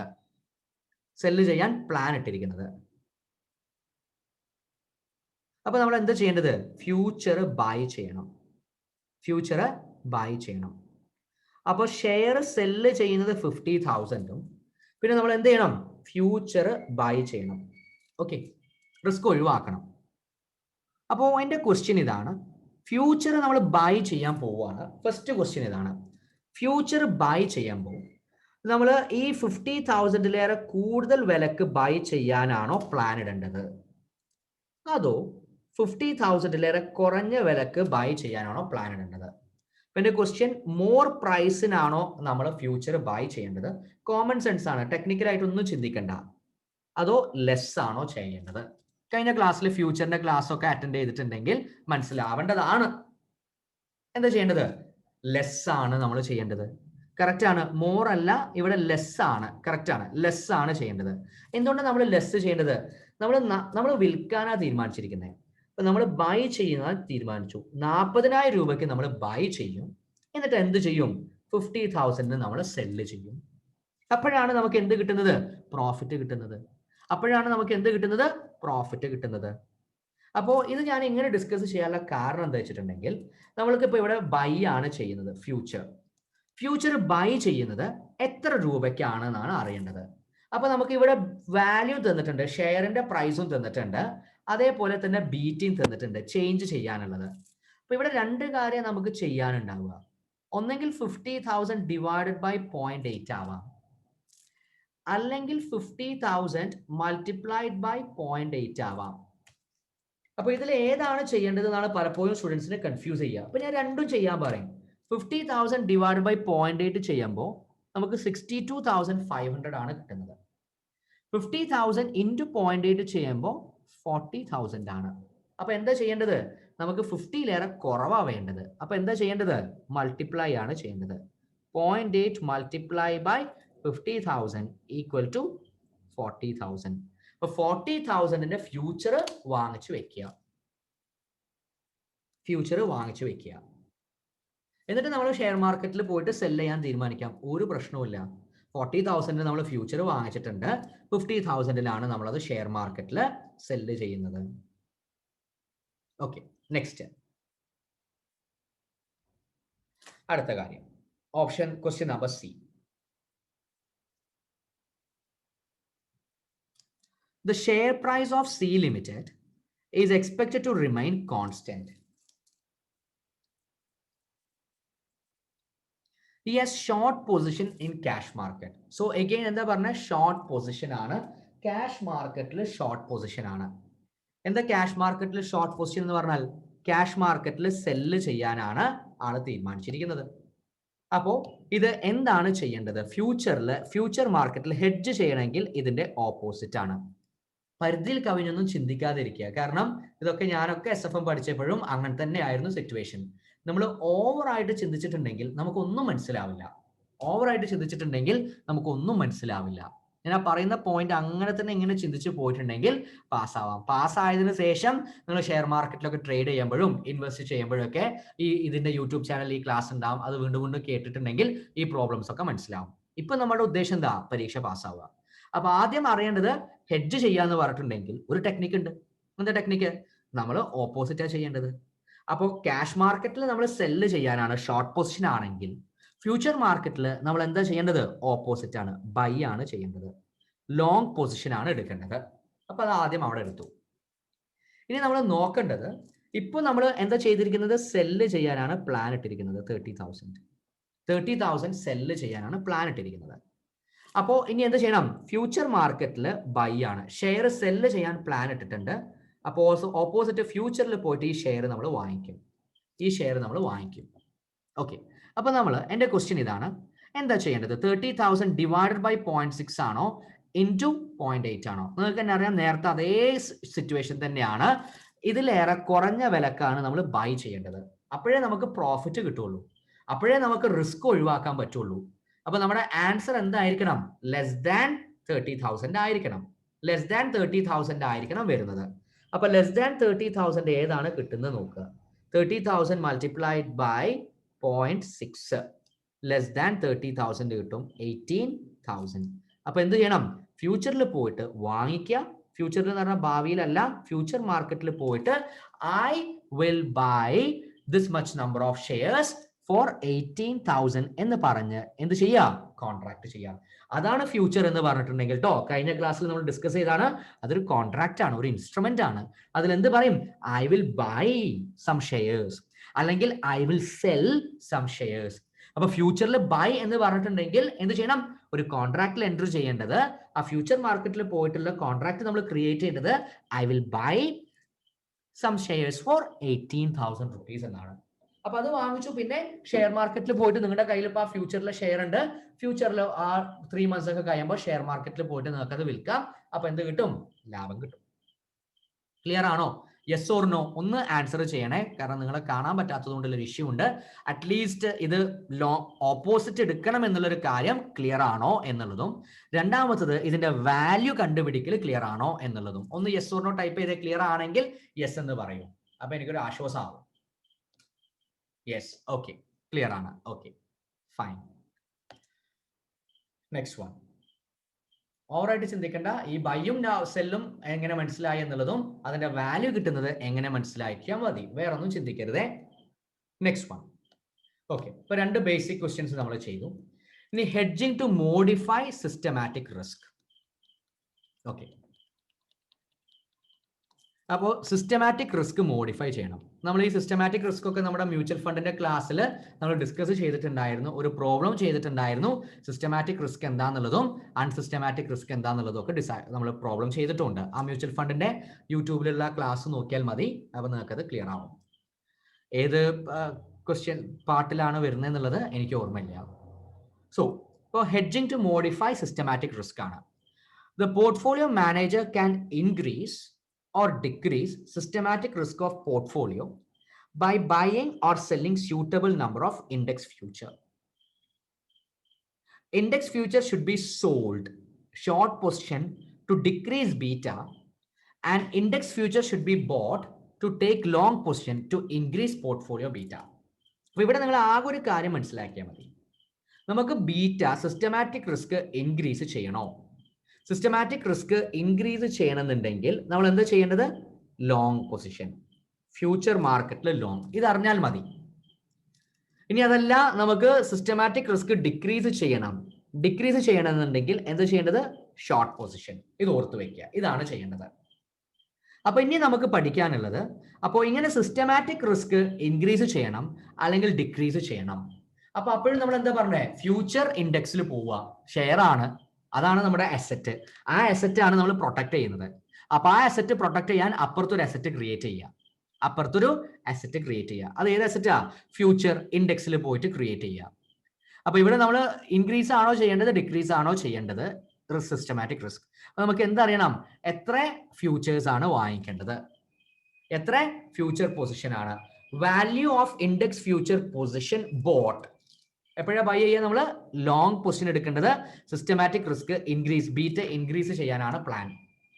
അല്ലെങ്കിൽ സോൾഡ്, എപ്പോഴാണ് സോൾഡ് ചെയ്യുന്നത്? ബീറ്റ ഡിക്രീസ് ചെയ്യാനാണ് പ്ലാൻ.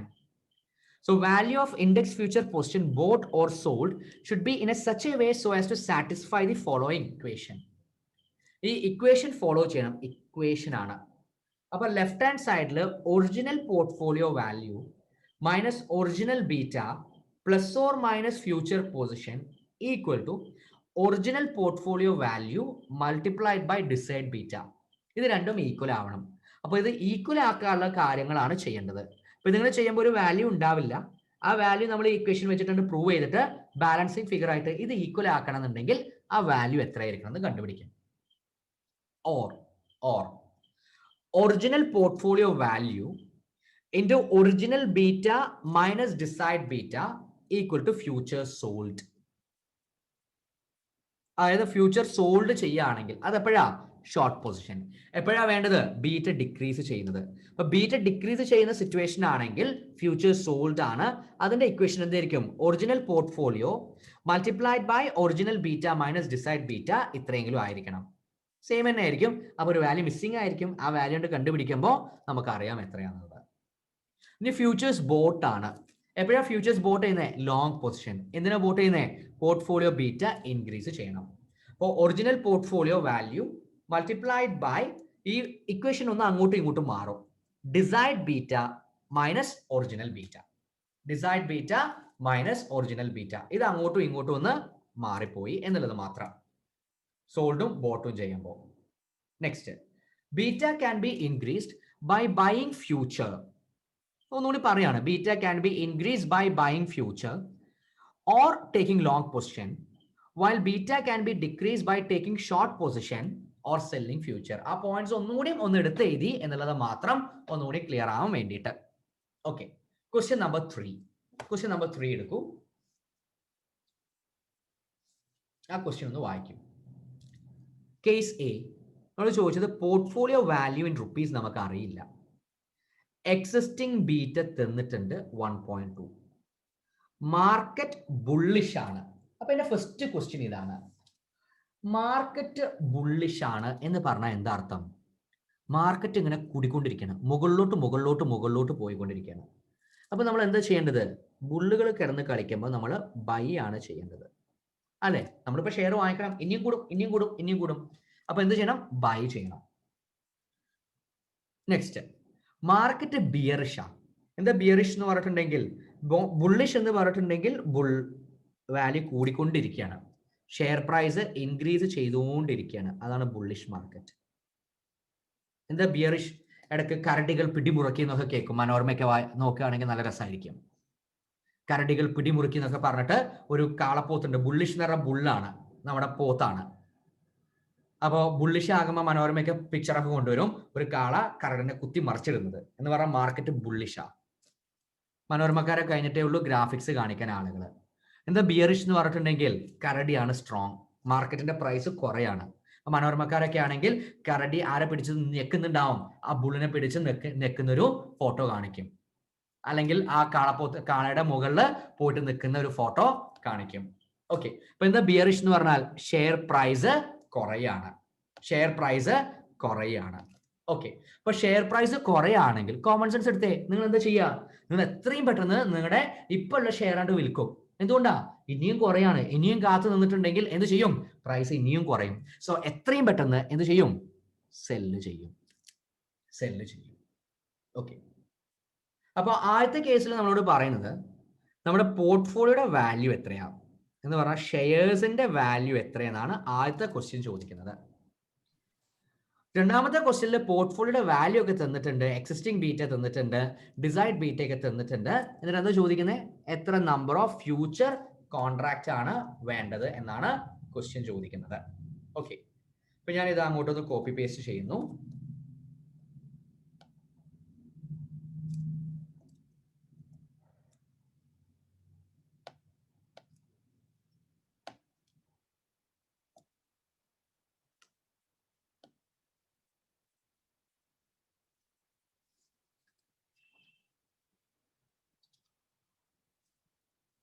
ഓക്കെ, അപ്പൊ ഇവിടെ ശ്രദ്ധിക്കും, നമ്മൾ കേസ് എടുക്കുകയാണ്. അപ്പൊ നമ്മളോടൊരു കാര്യം പറഞ്ഞിട്ടുണ്ട്. എന്താ നമ്മളോട് കാര്യം പറഞ്ഞിരിക്കുന്നത്? ഒരു ഇക്വേഷൻ ഉണ്ട്, ഇക്വേഷൻ ഉണ്ട്.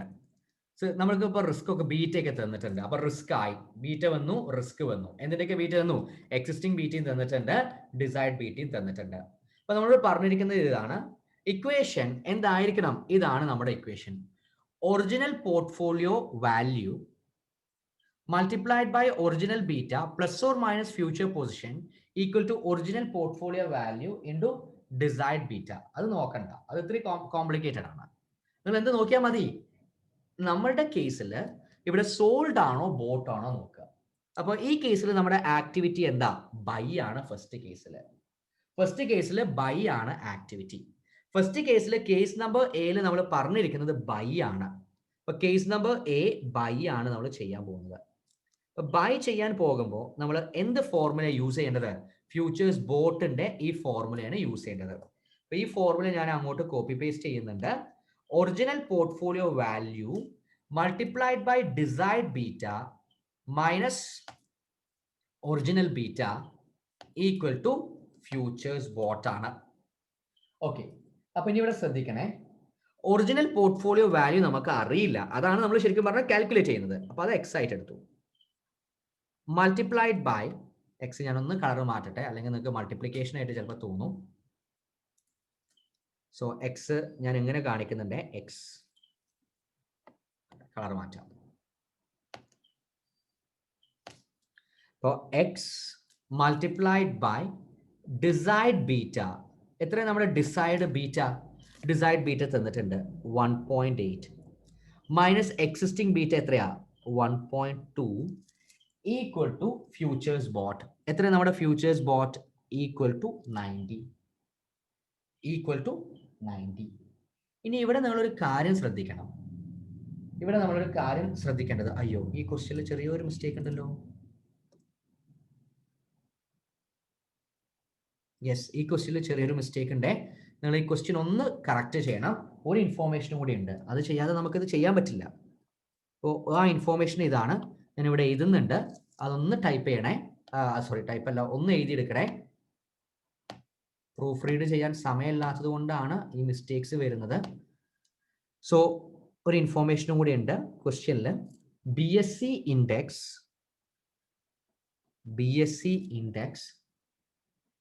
is quoted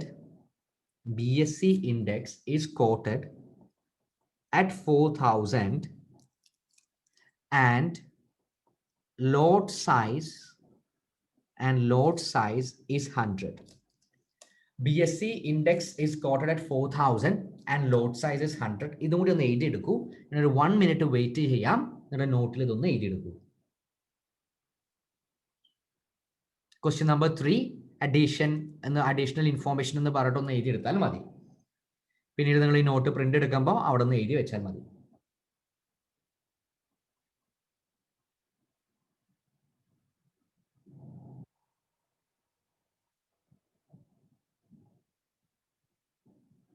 Okay. So BSE index is quoted at 4,000 and lot size is 100. ഇവിടെ ശ്രദ്ധിക്കണേ. അപ്പോൾ നമ്മൾ എത്ര വാങ്ങിച്ചത് ഫ്യൂച്ചേഴ്സ് ബോട്ട് ചെയ്തിരിക്കുന്നത് 90 ആണ്. ഓക്കെ, പക്ഷെ നമുക്ക് ഇതിന്റെ വാല്യൂ അറിയണം. അപ്പോൾ ഫ്യൂച്ചേഴ്സ് ബോട്ട് ചെയ്യുന്നത് 90 ആണ്. അതിൽ BSE ഇൻഡെക്സ് എത്ര കോട്ട് ചെയ്തിരിക്കുന്നത് 400 ആണ്, 4,000 ആണ്. ആൻഡ് അപ്പോൾ എത്ര ലോട്ട് വാങ്ങിക്കണം? 100 ലോട്ടാണ്. അപ്പൊ ഈ പറയുന്നത് എന്താ? നമ്മുടെ ഒരു ഫ്യൂച്ചറിന്റെ വാല്യൂ 4,000 ആണ്. അങ്ങനെ ഒരു ലോട്ട് സൈസ് ഉണ്ട്. നമ്മൾ പണ്ട് പഠിച്ചിട്ടുണ്ടായിരുന്നു ഫോർവേഡ് കോൺട്രാക്റ്റും ഫ്യൂച്ചറും തമ്മിലുള്ള ഡിഫറൻസ്. വീണ്ടും റിപ്പീറ്റ് ചെയ്യാണ്. ഞാൻ നമ്മുടെ സെക്ഷൻ ഡിയുടെ ക്ലാസ് സ്റ്റാർട്ട് ചെയ്ത ഫസ്റ്റ് ക്ലാസ് തന്നെ പറഞ്ഞിട്ടുണ്ടായിരുന്നു, സെക്ഷൻ ഡി ഒരു ചെയിൻ ആണ്, അങ്ങനെ കണ്ടിന്യൂ ചെയ്ത് പോകും. ഞാൻ അങ്ങനെയാണ് സ്ട്രക്ചർ ചെയ്തിരിക്കുന്നത് നമ്മുടെ സെക്ഷൻ ഡിയുടെ കോഴ്സ്. ഓരോ കോൺസെപ്റ്റും അങ്ങനെ ലിങ്ക് ചെയ്ത് അങ്ങോട്ട് കണ്ടിന്യൂ ചെയ്ത് പോകും. ഞാൻ പറഞ്ഞിട്ടുണ്ടായിരുന്നു ഫസ്റ്റ് ക്ലാസ്സിന്റെ ഒക്കെ നോട്ട്സും പല ഡിസ്കഷൻസും ഫ്യൂച്ചർ ക്ലാസ്സിനും കൂടിയും ആവശ്യമുള്ള രീതിയിലാണ് ആ ഡിസ്കഷൻസ് വരുന്നത്. അപ്പൊ അവിടെ ഞാൻ പറഞ്ഞിട്ടുണ്ടായിരുന്നു നമ്മുടെ ഫോർവേഡും ഫ്യൂച്ചറും സെയിം ആണ് എന്ന് പറഞ്ഞ ഒരു കോൺട്രാക്റ്റ് ആണ്. ഫ്യൂച്ചറിലാണ് അതിന്റെ സംഭവം നടക്കുന്നത്, ഒരു പ്രീ ഡിറ്റർമൈൻഡ് പ്രൈസിലുമാണ്. അതിന്റെ ആകെ ഒരു വ്യത്യാസം എന്ന് പറഞ്ഞാൽ ഫോർവേഡ് കോൺട്രാക്ട് പാർട്ടീസ് തമ്മിലാണ്. ഒന്നെങ്കിൽ രണ്ട് ഫൈനാൻഷ്യൽ ഇൻസ്റ്റിറ്റ്യൂഷൻ അല്ലെങ്കിൽ ഒരു ഫൈനാൻഷ്യൽ ഇൻസ്റ്റിറ്റ്യൂഷനും അവരുടെ ക്ലയന്റും തമ്മിലാണ്. ബേസിക്കലി പ്രൈവറ്റ് പാർട്ടീസ് ആണ്. അവർക്ക് എന്തും ചെയ്യാം, എത്രയും ടേംസ് ആൻഡ് കണ്ടീഷൻ ഒക്കെ അവരാണ് തീരുമാനിക്കുന്നത്. ഫ്യൂച്ചർ ആകുമ്പോൾ ടേംസ് ആൻഡ് കണ്ടീഷൻസ് തീരുമാനിക്കുന്നത് ഷെയർ മാർക്കറ്റ് ആണ്, സ്റ്റോക്ക് എക്സ്ചേഞ്ച് ആണ്. മാത്രല്ല ക്വാണ്ടിറ്റിയിൽ ലിമിറ്റ് ഉണ്ട്. നിങ്ങൾക്ക് ഒരു ക്വാണ്ടിറ്റി ഒന്നും പറഞ്ഞിട്ട് പോകാൻ പറ്റില്ല. എന്ത് ചെയ്യണം? ഒരു ലോട്ടിൽ മിനിമം 100 എടുക്കണം. എന്ന് പറഞ്ഞാൽ എനിക്ക് 2 മതി എന്ന് പറയാൻ പറ്റില്ല. സ്റ്റാൻഡേർഡ് സൈസ് ആണ്. അവിടെ പോയിട്ട് നോക്കിയാൽ മതി. ഫോർവേഡിന്റെയും ക്ലാസ് കേട്ട് നോക്കുക, ഫ്യൂച്ചറിന്റെയും നോട്ട് നോക്കിയാൽ മതി. ഡിഫറൻസ് എന്ന് പറയുന്നത് ഫോർവേഡ് ഇൻഡിവിജ്വൽ ആണ്, എത്ര കണ്ടീഷനും വേണമെങ്കിലും എടുക്കാം, എത്ര വേണമെങ്കിലും പറയാം. പക്ഷെ ഫ്യൂച്ചർ സൈസ് സ്റ്റാൻഡേർഡാ. ആര് ഡിറ്റർമൈൻ ചെയ്യും? സ്റ്റോക്ക് എക്സ്ചേഞ്ച് ഡിറ്റർമൈൻ ചെയ്യും. അവരെന്ത് പറയുന്നുണ്ട്? എടുക്കുമ്പോൾ 100 ഒരുമിച്ച് എടുക്കണം. എടുക്കുമ്പോൾ ഒരു ലോട്ടിൽ 100 ഉണ്ടായിരിക്കണം. 4000 ആണ് ഇൻഡെക്സ് പ്രൈസ്. അപ്പൊ എത്ര എടുക്കേണ്ടി വരും? 100 വെച്ചിട്ട് എടുക്കേണ്ടി വരും. അങ്ങനെ എത്ര ഫ്യൂച്ചറാണ് നമ്മൾ വാങ്ങിക്കുന്നത്? 90 ഫ്യൂച്ചർ ആണ് വാങ്ങിക്കുന്നത്. എന്ന് പറഞ്ഞാൽ എടുക്കണം എന്ന് പറയുമ്പോൾ 90 എടുക്കണം. പക്ഷേ 90 ലോട്ടാണ്. ഒരു ലോട്ടിൽ അപ്പൊ എത്ര ഉണ്ടാവും? 100 ഉണ്ടാവും. അപ്പൊ 90 × 100 ഇത്രയെങ്കിലും മിനിമം എടുക്കണം. അതിന്റെ ഇൻഡെക്സിന്റെ വാല്യൂ എന്ന് പറയുന്നത് 4000 ആണ്. സോ അപ്പൊ this is equal to x multiplied by 1.8 minus 1.2 equal to 0.60 x equal to 90. അങ്ങനെ 100 മിനിമം വാങ്ങിക്കണം. അപ്പൊ 90 × 100 ഒരു ലോട്ടാണ്. അങ്ങനെ 100 90 ലോട്ട് വാങ്ങിക്കണം. സോ 100 × 90 9000 ഷെയർസ് ഉണ്ടാവും നമ്മൾ വാങ്ങിക്കുന്നത്. ഈ ലോട്ടൊക്കെ എന്താ? 100 ഷെയർസ് ആണ്. ഒരു ലോട്ട് 100 ഷെയർസ് ഉണ്ട്. അപ്പൊ അങ്ങനെ 90 ലോട്ട് ആയിട്ട് ഫ്യൂച്ചറിൽ വാങ്ങിക്കാൻ പറ്റുള്ളൂ. അപ്പൊ 90 ലോട്ട് × 1000 9000. ഇത് എന്തിനോട് ലിങ്ക് ചെയ്ത് കിടക്കുന്നതാണ്? ഇൻഡെക്സിനോട്. ഒരു ഇൻഡെക്സിന്റെ റേറ്റ് എത്രയാ? 4000. സോ വലിയൊരു സംഖ്യ വരുന്നുണ്ട്. എത്ര വരുന്നത്? 60 ലക്ഷം. ഓക്കെ, 36 കോടിയൊക്കെ തോന്നുന്നു. അപ്പോൾ 36 3030. Okay, so x equal to എന്താ? എക്സ് നമ്മുടെ ഒറിജിനൽ പോർട്ട്ഫോളിയോയുടെ value equal to 36 3030 divided by 0.6 divided by 0.6. Divided by 0.6 equal to അപ്പോഴും വലിയൊരു സംഖ്യ തന്നെ വരുന്നത് 60 30 30. ഓക്കെ, അപ്പോൾ ഇത്രയാണ് നമ്മളുടെ ഒറിജിനൽ ലോട്ട് സൈസ്. അപ്പോൾ എന്ന് പറഞ്ഞത് ഇപ്പോൾ എത്രയാ? ലാക്ക് 10 ലാക്ക് ക്രോർ 6 crore ആണ് അല്ലെ? 6 crore തോന്നുന്നു. ഇത് എത്രയാ? Lakh 10 lakh 3.6 crore 3.6 crore. അപ്പോൾ നമ്മളുടെ ഈ 6 കോടിയുടെ ഷെയർസിനെ പ്രൊട്ടക്ട് ചെയ്യണമെന്നുണ്ടെങ്കിൽ 3.6 crore എന്ത് ചെയ്യണം? ഇൻഡെക്സ് പോയിട്ട് വാങ്ങിക്കണം. അപ്പോൾ ചെറിയൊരു സംശയമൊക്കെ ഉണ്ടാവും, സർ നമ്മളിപ്പോൾ എങ്ങനെ ഇത് പ്രൊട്ടക്ട് ചെയ്തത്? അത് കുറച്ചത് കഴിഞ്ഞിട്ടുള്ള ലാസ്റ്റ് പ്രോബ്ലത്തിലോട്ട് ഇതിങ്ങനെ വന്നുകൊണ്ടിരിക്കും, ഇതെങ്ങനെ പ്രൊട്ടക്ട് ചെയ്തതെന്നൊക്കെ അപ്പോൾ നിങ്ങൾക്ക് മനസ്സിലാവും. ഇപ്പൊ എന്ത് മാത്രം മനസ്സിലാക്കുക? ബൈ ചെയ്യണോ സെല്ല് ചെയ്യണോ എന്നുള്ളതും അതേപോലെ തന്നെ ഈ എന്ത് മനസ്സിലാക്കുക? ഈ വാല്യൂ കണ്ടെത്തുന്ന മെത്തേഡ് മനസ്സിലാക്കുക. ഞാൻ പറഞ്ഞല്ലോ, ബേസിക് ഇങ്ങനെ പതുക്കെ പതുക്കെ ബിൽഡ് ചെയ്യാണ് നിങ്ങളുടേത്. ഓക്കെ, സോ ഇത് ക്ലിയർ ആയിട്ടുണ്ടാവുമെന്ന് പ്രതീക്ഷിക്കുന്നു. ക്വസ്റ്റ്യൻ നമ്പർ ബിയിലോട്ട് പോകുന്നു, കേസ് ബിയിലോട്ട് പോകുന്നു, അല്ലെങ്കിൽ share B. Case B portfolio value തന്നിട്ടുണ്ട്. Case B portfolio. ഓക്കെ, ഇതിന്റെ മുമ്പ് ആ കേസ് ബിയിലോട്ട് പോകുന്നതിന് മുമ്പ് എനിക്ക് നിങ്ങൾക്ക് വേറൊരു ഫോർമുലയും കൂടി വിട്ടിട്ട് നമുക്കിത് കണ്ടുപിടിക്കാൻ പറ്റും. വേറൊരു ഫോർമുലയും കൂടിയും വേണ്ട, അത് ജസ്റ്റ് ഒരു മിനിറ്റ്. വേറെ ഫോർമുല ഇട്ട് കണ്ടെത്തിയാൽ നിങ്ങൾ കൺഫ്യൂഷൻ ആവില്ലേ നോക്കട്ടെ.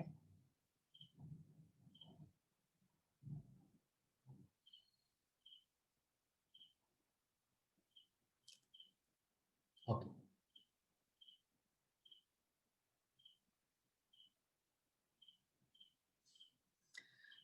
ഈ ഒരു ഇക്വേഷനിൽ ഞാനിത് സബ്സ്റ്റിറ്റ്യൂട്ട് ചെയ്യാൻ പോവുകയാണെ. ജസ്റ്റ് കേട്ടിരിക്കുക. ഒരു ഹയർ ലെവൽ ആയിട്ടുള്ളൊരു ആപ്ലിക്കേഷൻ ആണ്. മനസ്സിലായി കഴിഞ്ഞാൽ ഗുഡ്, ഇല്ലെങ്കിലും ഒരു പ്രശ്നവുമില്ല. ഏത് ആ ഈസി ഫോർമുല എടുത്തിട്ട് ചെയ്യാം.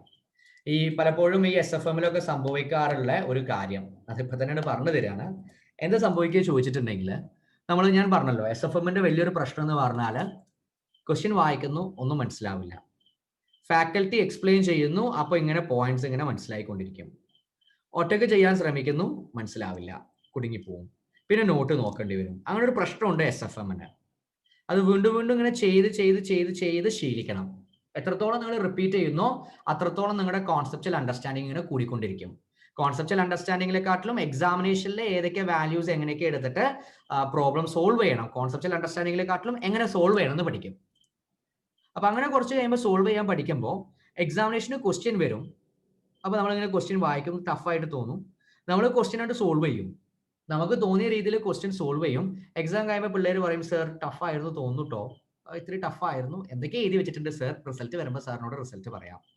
പക്ഷെ റിസൾട്ട് വരുമ്പോൾ അവർ പറയും, സർ പാസ്സായിട്ടോ, SFM പാസ്സായി, 50 മാർക്ക് കിട്ടി, 52 മാർക്ക് കിട്ടി, ഞാൻ തോൽക്കുന്ന പ്രതീക്ഷിച്ചിരുന്നേ, 50 മാർക്ക് കിട്ടി, 52 മാർക്ക് കിട്ടി, 60 മാർക്ക് കിട്ടി എന്നൊക്കെ പറയും സ്റ്റുഡൻസ്. അതെങ്ങനെയാണ് അത് കിട്ടുന്നത്? കാരണം SFMന് ഇതൊരു എന്താ പറയാ ഹൈലി കോൺസെപ്റ്റൽ പ്രോബ്ലം ആണ്. അപ്പൊ ചിലപ്പോൾ നമ്മൾ ആ ക്വസ്റ്റ്യൻ റീഡ് ചെയ്യുമ്പോൾ നമുക്ക് വേറെ മെത്തേഡൊക്കെ തോന്നും.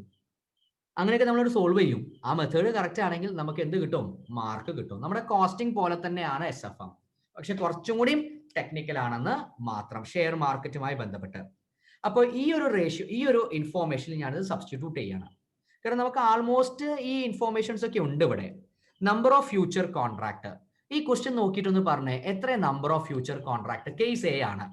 കേസ് എയിൽ നമുക്ക് എത്ര നമ്പർ ഓഫ് ഫ്യൂച്ചർ കോൺട്രാക്ട് ക്വസ്റ്റ്യനിൽ തന്നിട്ടുണ്ട്? നമ്പർ ഓഫ് ഫ്യൂച്ചർ കോൺട്രാക്ട് 90 ആണ്. സോ 90 ഈക്വൽ ടു, ആ ബീറ്റ് അവിടെ നിൽക്കട്ടെ, ബീറ്റ് നമ്മുടെ പ്രശ്നമാണ്, അത് അവിടെ നിൽക്കട്ടെ, minus value of portfolio to be held, അത് നമുക്ക് അറിയില്ല, അതാണ് നമ്മൾ കണ്ടുപിടിക്കാൻ ശ്രമിക്കുന്നത്. അപ്പൊ ഇത് എക്സ് ആണ്, divided by value of one future contract. ഒരു ഫ്യൂച്ചർ കോൺട്രാക്ടിന്റെ വാല്യൂ എത്രയാണ്? ഒരു ഫ്യൂച്ചർ കോൺട്രാക്ട് അവർ പറയുന്നു ഇൻഡെക്സ് 4000 ആണ്. ഓക്കെ, അപ്പൊ അങ്ങനെയാണെങ്കിൽ ഒരു ഇൻഡെക്സ് തന്നേക്ക്. അപ്പൊ അവരെന്ത് പറയും? ഒരു ഇൻഡെക്സ് ആയിട്ടൊന്നും തരാൻ പറ്റില്ല, അതാ പറ്റൊന്നുമില്ല, ഒരു ലോട്ട് എടുക്കണം. ഓക്കെ, എന്നാൽ ലോട്ട് എടുത്തേക്കാം. ചെറിയൊരു പ്രശ്നമുണ്ട് കേട്ടോ, ഒരു ലോട്ടിൽ എത്രയുണ്ട്?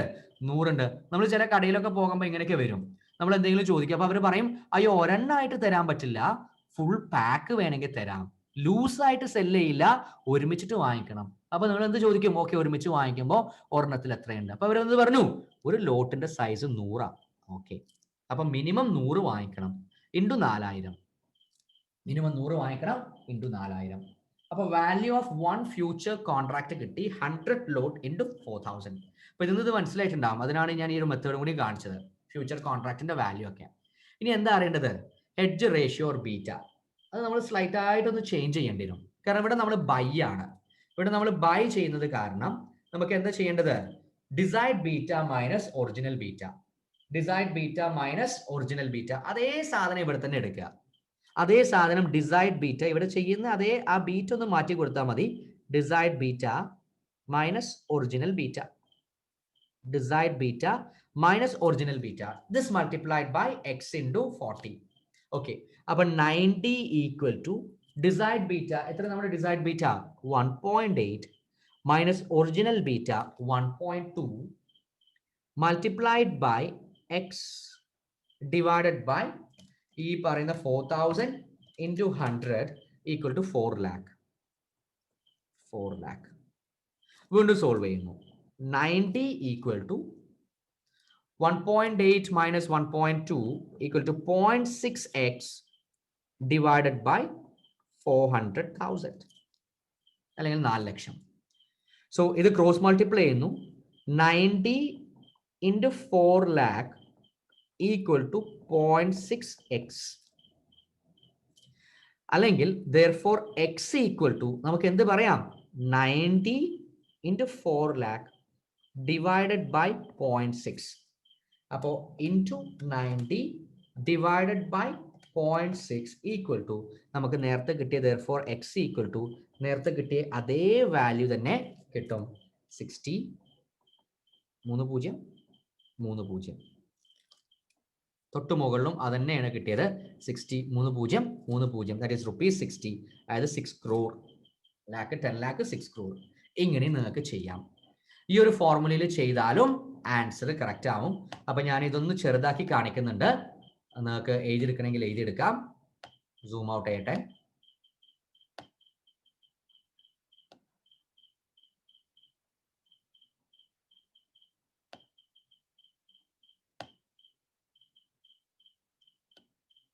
ഓക്കെ, അപ്പൊ ഇത് ഞാൻ പറയാൻ കാരണം ചില സ്റ്റുഡൻസ് ഒക്കെ ചിലപ്പോൾ ഇപ്പൊ നിങ്ങൾക്ക് ഇത് മനസ്സിലായിട്ടുണ്ടാവില്ല. കുറച്ചധികം പ്രോബ്ലങ്ങൾ ചെയ്യും. ഒരു തവണ ചെയ്യുക, 2 തവണ ചെയ്യുക, 3 തവണ ചെയ്യുക. അതല്ലാതെ വേറൊരു മാർഗമല്ല. SFMല് ക്വസ്റ്റ്യൻസ് ഇങ്ങനെ ചെയ്യുക, അതിന്റെ മെത്തേഡ് ഇങ്ങനെ പഠിക്കുക, അത് വീണ്ടും വീണ്ടും ഇങ്ങനെ ചെയ്തുകൊണ്ടിരിക്കുമ്പോൾ നമുക്കത് ഓർമ്മ വരും. അപ്പൊ അങ്ങനെ പഠിക്കുന്ന ചില സ്റ്റുഡൻസ് ഒക്കെ എക്സാമിനേഷനിൽ ചിലപ്പോൾ ഈ ഒരു ഫോർമുല ഇട്ടിട്ടുണ്ട് ചെയ്യും.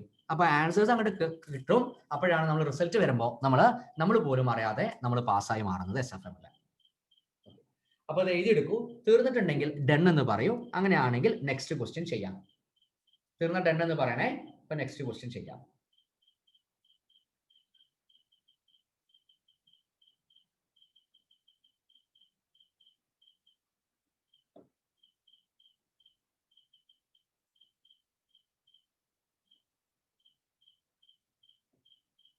തീർന്നോ?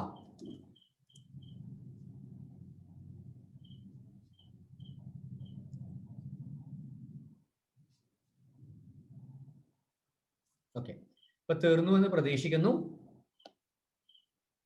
നെക്സ്റ്റ് ക്വസ്റ്റ്യനിലോട്ട് പോകുന്നു.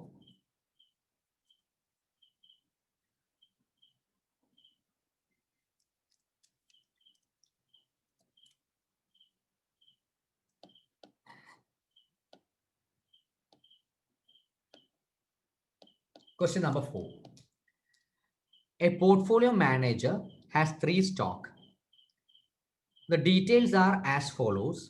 Stock A 200, stock B 400. Numbers തന്നിരിക്കുന്നത് thousandsലാണ്. അപ്പോ 200,000 ഒക്കെ ആയിരിക്കും. ഓ സോറി, ഞാൻ മറന്നു. കേസ് ബി ഡിസ്കസ് ചെയ്യാണ്ടല്ലേ. Sorry, case B. ഓക്കെ, ഒരെണ്ണം കൂടി ഉണ്ട്. 3 കംപ്ലീറ്റ് ആയിട്ടില്ല. Yes, you are right. അപ്പോൾ കേസ് ബി ഡിസ്കസ് ചെയ്യാനുണ്ട്. സോ കേസ് ബി ഡിസ്കസ് ചെയ്യുന്നു. കേസ് ബി എന്താ ചോദിക്കുന്നത്? കേസ് ബി നമ്മളോട് കണ്ടുപിടിക്കാൻ പറയുന്നത് നമ്പർ ഓഫ് ഫ്യൂച്ചർ കോൺട്രാക്ട്സ് കണ്ടുപിടിക്കാനാണ് കേസ് ബി പറയുന്നത്.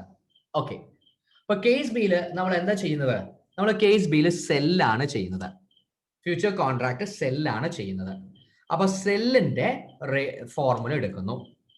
സെല്ല് ചെയ്യുന്നതിന്റെ ഫോർമുല എടുക്കുന്നു. അപ്പൊ സെല്ല് ചെയ്യുന്നതിന്റെ ഫോർമുല എന്തായിരുന്നു? Original portfolio multiplied by original beta minus desired beta equal to future sold. ഈ ഒരു ഫോർമുലയാണ് യൂസ് ചെയ്യേണ്ടത്. ഞാൻ ആ ക്വസ്റ്റ്യൻ ഒന്നുകൂടിയും ആ ബി എന്നുള്ള പാർട്ട് ഒന്നുകൂടി കോപ്പി പേസ്റ്റ് ചെയ്യുന്നു, അല്ലെങ്കിൽ എനിക്ക് ഇങ്ങനെ മുകളിലോട്ട് സ്ക്രോൾ ചെയ്യേണ്ടി വരും.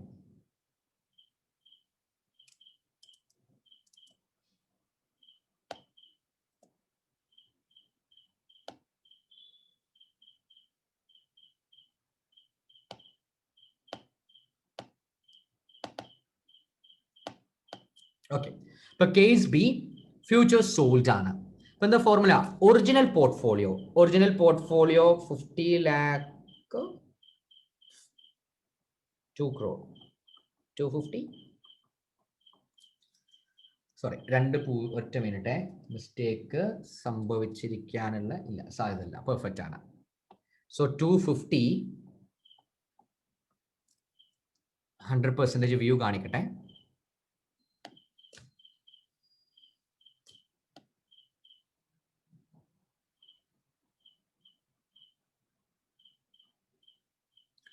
$250 പിന്നെ 20.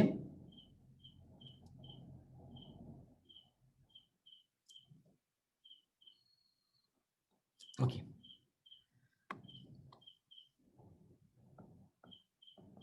ഇപ്പോഴാണ് ശരിയാവുക നമ്മുടെ ഇന്ത്യൻ രീതി പറയാൻ. അപ്പോൾ original portfolio multiplied by original beta. എത്രയാ original beta? Original beta equal to 1.4. Original beta equal to 1.4 minus desired beta, existing ബീറ്റയാണ്, minus desired beta 1 equal to future sold ആണ്. ഇവിടെ നമ്മൾ ഇത് സോൾവ് ചെയ്യുമ്പോൾ ഡയറക്റ്റ് ആയിട്ട് എത്ര ഫ്യൂച്ചർ സോൾഡ് ആണെന്നുള്ളത് കിട്ടും. ഇനി ആ ഫ്യൂച്ചർ സോൾഡിന് ഒരു പ്രത്യേകത ഉണ്ട് കേട്ടോ. ഞാനിത് ചെയ്യാണ്, എല്ലാവരും ഒന്ന് ശ്രദ്ധിച്ചിരിക്കണേ, ആൻസർ ചെയ്യരുത്, കാരണം ഞാൻ തെറ്റാണ് ഫസ്റ്റ് പഠിപ്പിക്കാൻ പോകുന്നത്. തെറ്റ് പഠിപ്പിച്ചിട്ട് നിങ്ങളോട് ഞാൻ ചോദിക്കും എന്താണ് ഇവിടെ ചെയ്ത തെറ്റ് എന്നുള്ളത്. ഇൻറ്റു 1.4 മൈനസ് 1 എന്ന് പറയുന്നത് 0.4 ആണ്. എനിക്ക് ഭയങ്കര വലിയൊരു സംഖ്യ കിട്ടും, അറൗണ്ട് 10,000,000,000 എന്ന് പറഞ്ഞൊരു സംഖ്യ. ഇതാണോ ഫ്യൂച്ചർ സോൾഡ്? അല്ല, ഇതല്ല ഫ്യൂച്ചർ സോൾഡ്. നിങ്ങൾ മനസ്സിലാക്കേണ്ടത്, നമ്മൾ ഈ നമ്പർ കണ്ടുപിടിക്കുമ്പോൾ ഇവിടെ ചെറിയൊരു പ്രശ്നമുണ്ട്. ഇത് എക്സ് ആയിട്ട് വേണം എടുക്കാൻ. എന്തിനാ എക്സ് ആയിട്ട് എടുക്കുന്നത്? കാരണം ഫ്യൂച്ചേഴ്സ് ബോട്ട് ചെയ്തപ്പോൾ നിങ്ങളൊരു കാര്യം ശ്രദ്ധിച്ചോ? സംതിങ് നമ്പർ, ഫ്യൂച്ചേഴ്സ് ബോട്ട് ചെയ്തപ്പോൾ നമ്പർ മൾട്ടിപ്ലൈഡ് ബൈ 4000 ഇൻറ്റു 100 ചെയ്തിട്ടുണ്ട്. കാരണം വാല്യൂ അത്രയാണ്. അപ്പൊ അതേ കാര്യം ഇവിടെയും ചെയ്യണം. ഇതിന്റെ വാല്യൂ എന്ന് പറയുന്നത് ഒരെണ്ണത്തിന്റെ വാല്യൂ 4000 ഇൻറ്റു 100 ആണ്. അപ്പോൾ എക്സ് എത്ര എന്നുള്ള രീതിയിലാണ് കാൽക്കുലേറ്റ് ചെയ്യുന്നത്. അപ്പൊ ഇപ്പൊ കിട്ടിയിരിക്കുന്നത് 250 ഇൻറ്റു 0.14. അപ്പൊ നമുക്ക് ഇപ്പൊ കിട്ടിയിരിക്കുന്ന ആൻസർ ഈക്വൽ ടു, ആൻസർ എത്ര കിട്ടിയിട്ടുണ്ടാവും നിങ്ങൾക്ക്? ദിസ് ഈസ് ഈക്വൽ ടു, നിങ്ങൾക്ക് ഇപ്പൊ കിട്ടിയിരിക്കുന്ന ആൻസർ അറൗണ്ട് 110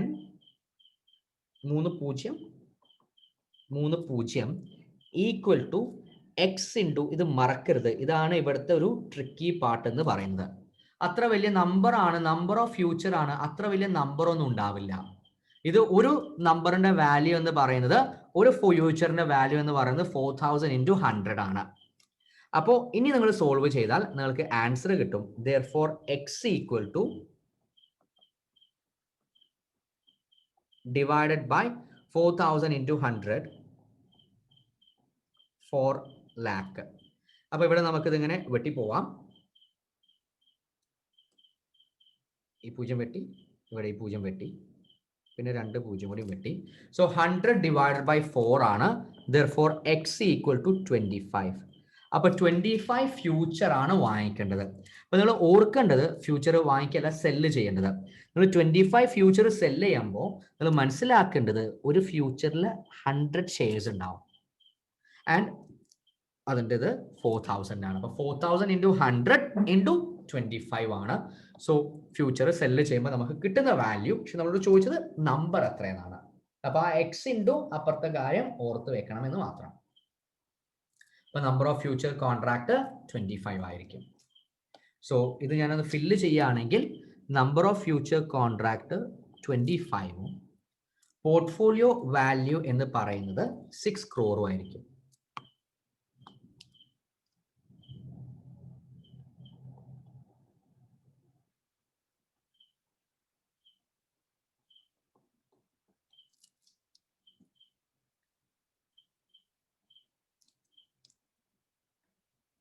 ഇത് റുപ്പീസിലാണ്, ഇത് നമ്പേഴ്സ് ആണ്.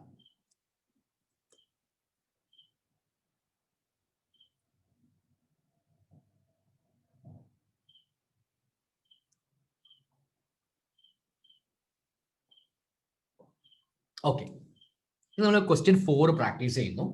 Question 4.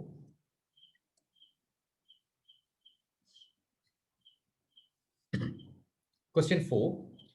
A portfolio manager has 3 stocks. The details are as follows. Stock A, B, C. Number of shares 200,000, 400 and 600.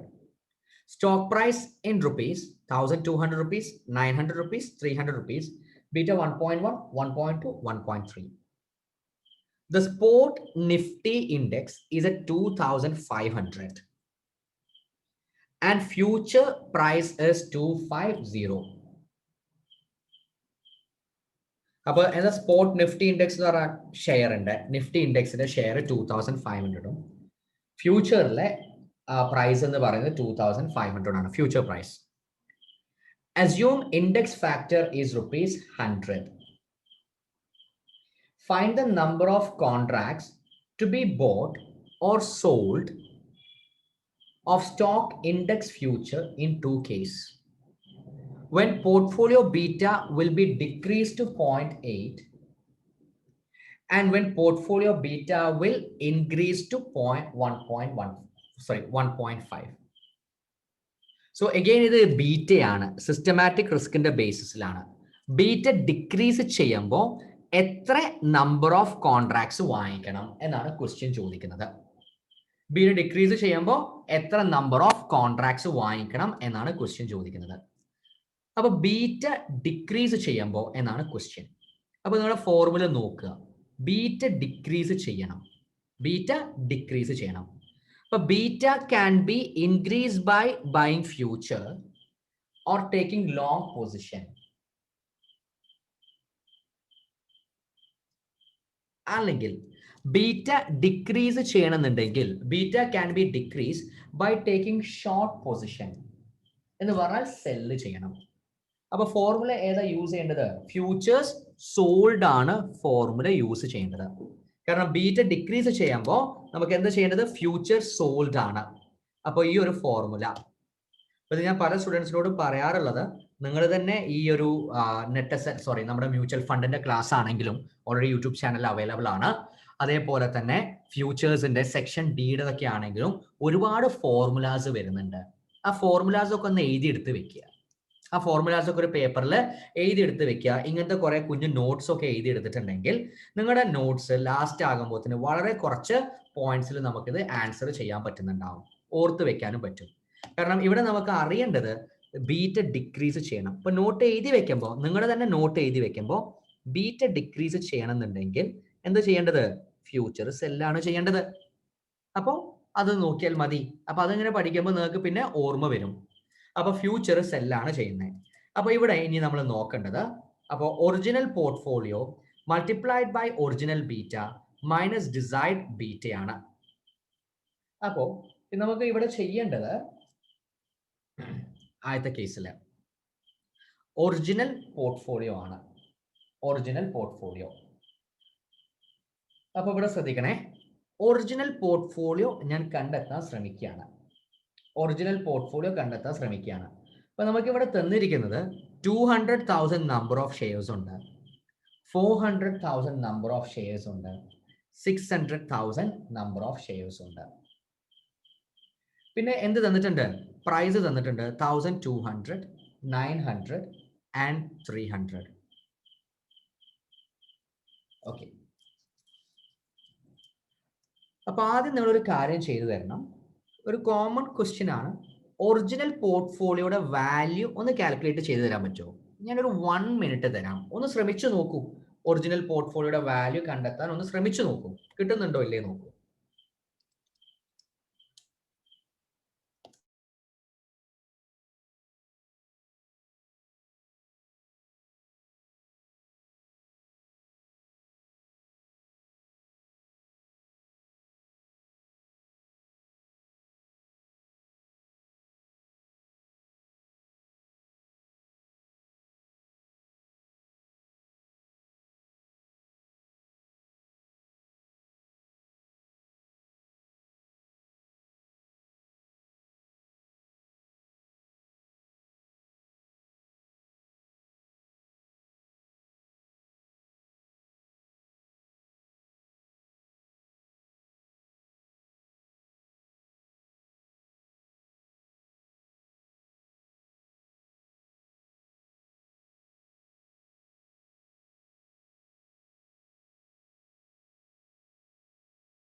Okay, answer കിട്ടിയോ ആർക്കെങ്കിലും?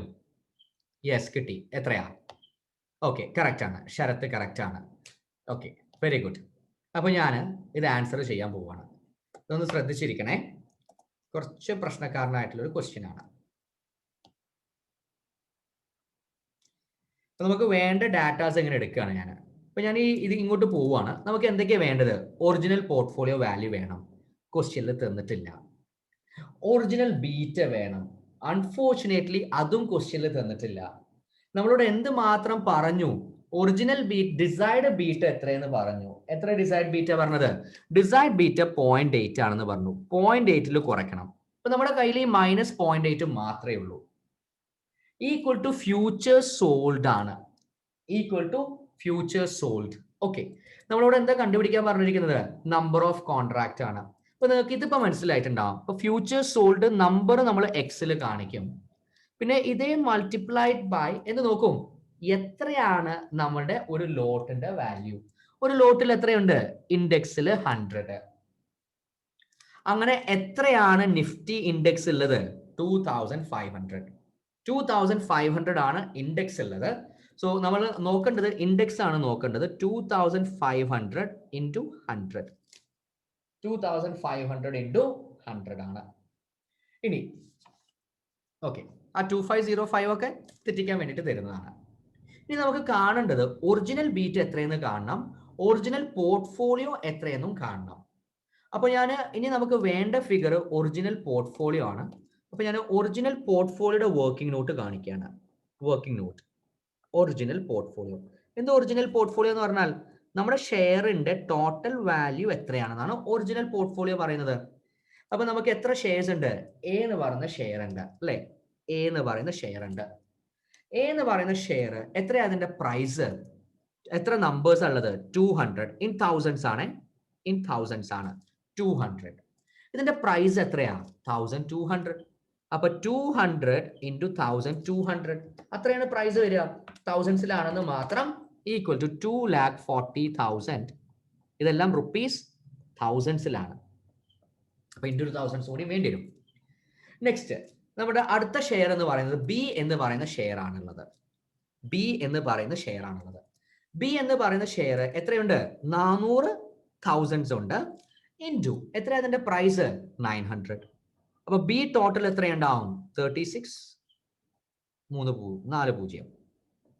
3,60,000. സിയുടെ ഷെയർ എത്ര ഷെയർസ് ഉണ്ട് നമുക്ക്? 600,000 ഇൻറ്റു ഒരു ഷെയറിന്റെ പ്രൈസ് എത്രയാണ്? 300 ഈക്വൽ ടു അപ്പോൾ 1,80,000. അപ്പൊ ടോട്ടൽ എത്രയാണ് നമ്മുടെ പോർട്ട്ഫോളിയോ? 7,80,000 ആണ് നമ്മുടെ പോർട്ട്ഫോളിയോ. സോ നമുക്ക് എന്ത് കിട്ടി? ഒറിജിനൽ പോർട്ട്ഫോളിയോ എത്രയെന്ന് കിട്ടിയിട്ടുണ്ട്.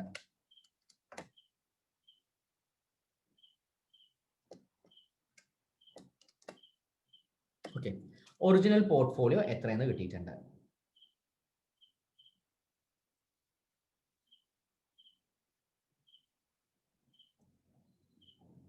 ഓക്കെ, അപ്പൊ നമ്മുടെ ഒറിജിനൽ പോർട്ട്ഫോളിയോ കിട്ടി 7,80,000. ഇനി ഇവിടെ ശ്രദ്ധിക്കുക. So original portfolio 7,80,000 multiplied by original beta. Okay, അപ്പൊ നമുക്കിവിടെ കുറെ ബീറ്റ് തന്നിട്ടുണ്ട് അല്ലെ, കുറെ ബീറ്റ് തന്നിട്ടുണ്ട്. 1.1 എന്ന് പറഞ്ഞൊരു ബീറ്റ് തന്നിട്ടുണ്ട്, 1.2 എന്ന് പറഞ്ഞിട്ട് ബീറ്റ് തന്നിട്ടുണ്ട്, 1.3 എന്ന് പറഞ്ഞൊരു ബീറ്റ് തന്നിട്ടുണ്ട്. എന്നൊരു ക്വസ്റ്റ്യൻ ചോദിക്കട്ടെ, നിങ്ങളുടെ പോർട്ട്ഫോളിയോ മാനേജ്മെന്റ് എന്ന് പറഞ്ഞ ടോപ്പിക് തീർന്നോ? എസ് ഓർ നോ അടിക്കണേ. പോർട്ട്ഫോളിയോ മാനേജ്മെന്റ് എന്ന് പറഞ്ഞൊരു ടോപ്പിക് ഉണ്ട് നിങ്ങൾക്ക്, സെക്ഷൻ സി ആണെന്ന് തോന്നുന്നു SFM ല്. അത് തീർന്നോ? എസ് ഓർ നോ എന്ന് പറയണേ. യെസ്, തീർന്നു. ഓക്കെ, അപ്പൊ എന്റെ ക്വസ്റ്റ്യൻ ഇത് ആൾമോസ്റ്റ് പോർട്ട്ഫോളിയോ പോലെ തന്നെയല്ലേ? ഈ ക്വസ്റ്റ്യൻ ഓൾമോസ്റ്റ് ഈ ടേബിൾ നോക്കിയിട്ടുണ്ടെങ്കിൽ പോർട്ട്ഫോളിയോ മാനേജ്മെന്റ് പോലെ തന്നെയാണെന്ന് തോന്നുന്നു. എന്താ നിങ്ങൾക്ക് തോന്നുന്നേ? ആണോ അല്ലേ? പോർട്ട്ഫോളിയോ മാനേജ്മെന്റ് തീർന്നിട്ടുണ്ട്. അപ്പൊ ഇത് കണ്ടിട്ട്, ആ ടേബിൾ കണ്ടിട്ട് പോർട്ട്ഫോളിയോ മാനേജ്മെന്റ് പോലെ തോന്നുന്നുണ്ടോ? യെസ്, പോർട്ട്ഫോളിയോ മാനേജ്മെന്റ് പോലെയാണ്. അപ്പൊ ഈ ഒറിജിനൽ ബീറ്റ എന്ന് പറഞ്ഞാൽ നമ്മൾ എന്താ കാൽക്കുലേറ്റ് ചെയ്യേണ്ടത്? പോർട്ട്ഫോളിയോ ബീറ്റയെ കാൽക്കുലേറ്റ് ചെയ്യേണ്ടത്. കാരണം പോർട്ട്ഫോളിയോ ആണ് നമ്മൾ നോക്കുന്നത്. ഒറിജിനൽ പോർട്ട്ഫോളിയോ കണ്ടിട്ടുണ്ട്. അപ്പോൾ ഒറിജിനൽ ബീറ്റ എന്ന് പറഞ്ഞിട്ടുണ്ടെങ്കിൽ എന്താ കാൽക്കുലേറ്റ് ചെയ്യേണ്ടത്? പോർട്ട്ഫോളിയോയുടെ ബീറ്റയാണ് കാൽക്കുലേറ്റ് ചെയ്യുന്നത്. ഞാനൊരു കാര്യം ചെയ്യുന്നുണ്ട്, ഞാനൊരു 2 അല്ലെങ്കിൽ 3 മിനിറ്റ് വെയിറ്റ് ചെയ്യാം. 2 മിനിറ്റ് വെയിറ്റ് ചെയ്യാം, അല്ലെങ്കിൽ 3. നിങ്ങളൊന്ന് പോർട്ട്ഫോളിയോ ബീറ്റ കാൽക്കുലേറ്റ് ചെയ്ത് തരും. തീർന്നിട്ടുണ്ട്. അപ്പൊ അതിന്റെ മുമ്പ് ഞാനൊരു ക്വസ്റ്റ്യൻ ചോദിക്കുന്നുണ്ട്, നിങ്ങൾക്ക് പോർട്ട്ഫോളിയോ ബീറ്റ കണ്ടുപിടിക്കാൻ പറ്റുമോ? കോൺഫിഡന്റ് ആണോ? Yes or no? അല്ലെങ്കിൽ ഞാൻ ചെയ്യാം, ആരെങ്കിലും ഒരാൾ യെസ് പറഞ്ഞാൽ ഞാൻ വെയിറ്റ് ചെയ്യും. പോർട്ട്ഫോളിയോ ബീറ്റ നിങ്ങൾക്ക് കണ്ടുപിടിക്കാൻ കോൺഫിഡന്റ് ആണോ? യെസ് ഓർ നോ ഒന്ന് ടൈപ്പ് ചെയ്യണേ ചാറ്റ് ബോക്സിൽ. വളരെ നോ. Okay, weighted beta. അതെ ശരത്തെ, കറക്റ്റ് ആണ്, വെയിറ്റഡ് ബീറ്റയാണ്. യെസ് ആണെന്നും പറയുന്നു, പറ്റും എന്നുള്ളത്. അപ്പൊ ഞാൻ അവർക്ക് വേണ്ടിയിട്ടൊന്ന് വെയിറ്റ് ചെയ്യുന്നുണ്ട് 2 മിനിറ്റ്. കുറച്ച് പേര് പറ്റില്ല എന്ന് പറയുന്നുണ്ട്. ഓക്കെ, അപ്പോൾ ഇവിടെ വെയിറ്റഡ് ബീറ്റയാണ് കണ്ടുപിടിക്കേണ്ടത്. അപ്പൊ ഇതാണ് നമ്മളുടെ SFM ഒരു പ്രത്യേകത. ഇത് ഇങ്ങനെ റിലേറ്റഡ് ആയിട്ടുള്ള ടോപ്പിക്സ് ആണ്, റിലേറ്റഡ് ആയിട്ടുള്ള ടോപ്പിക് ആണ്.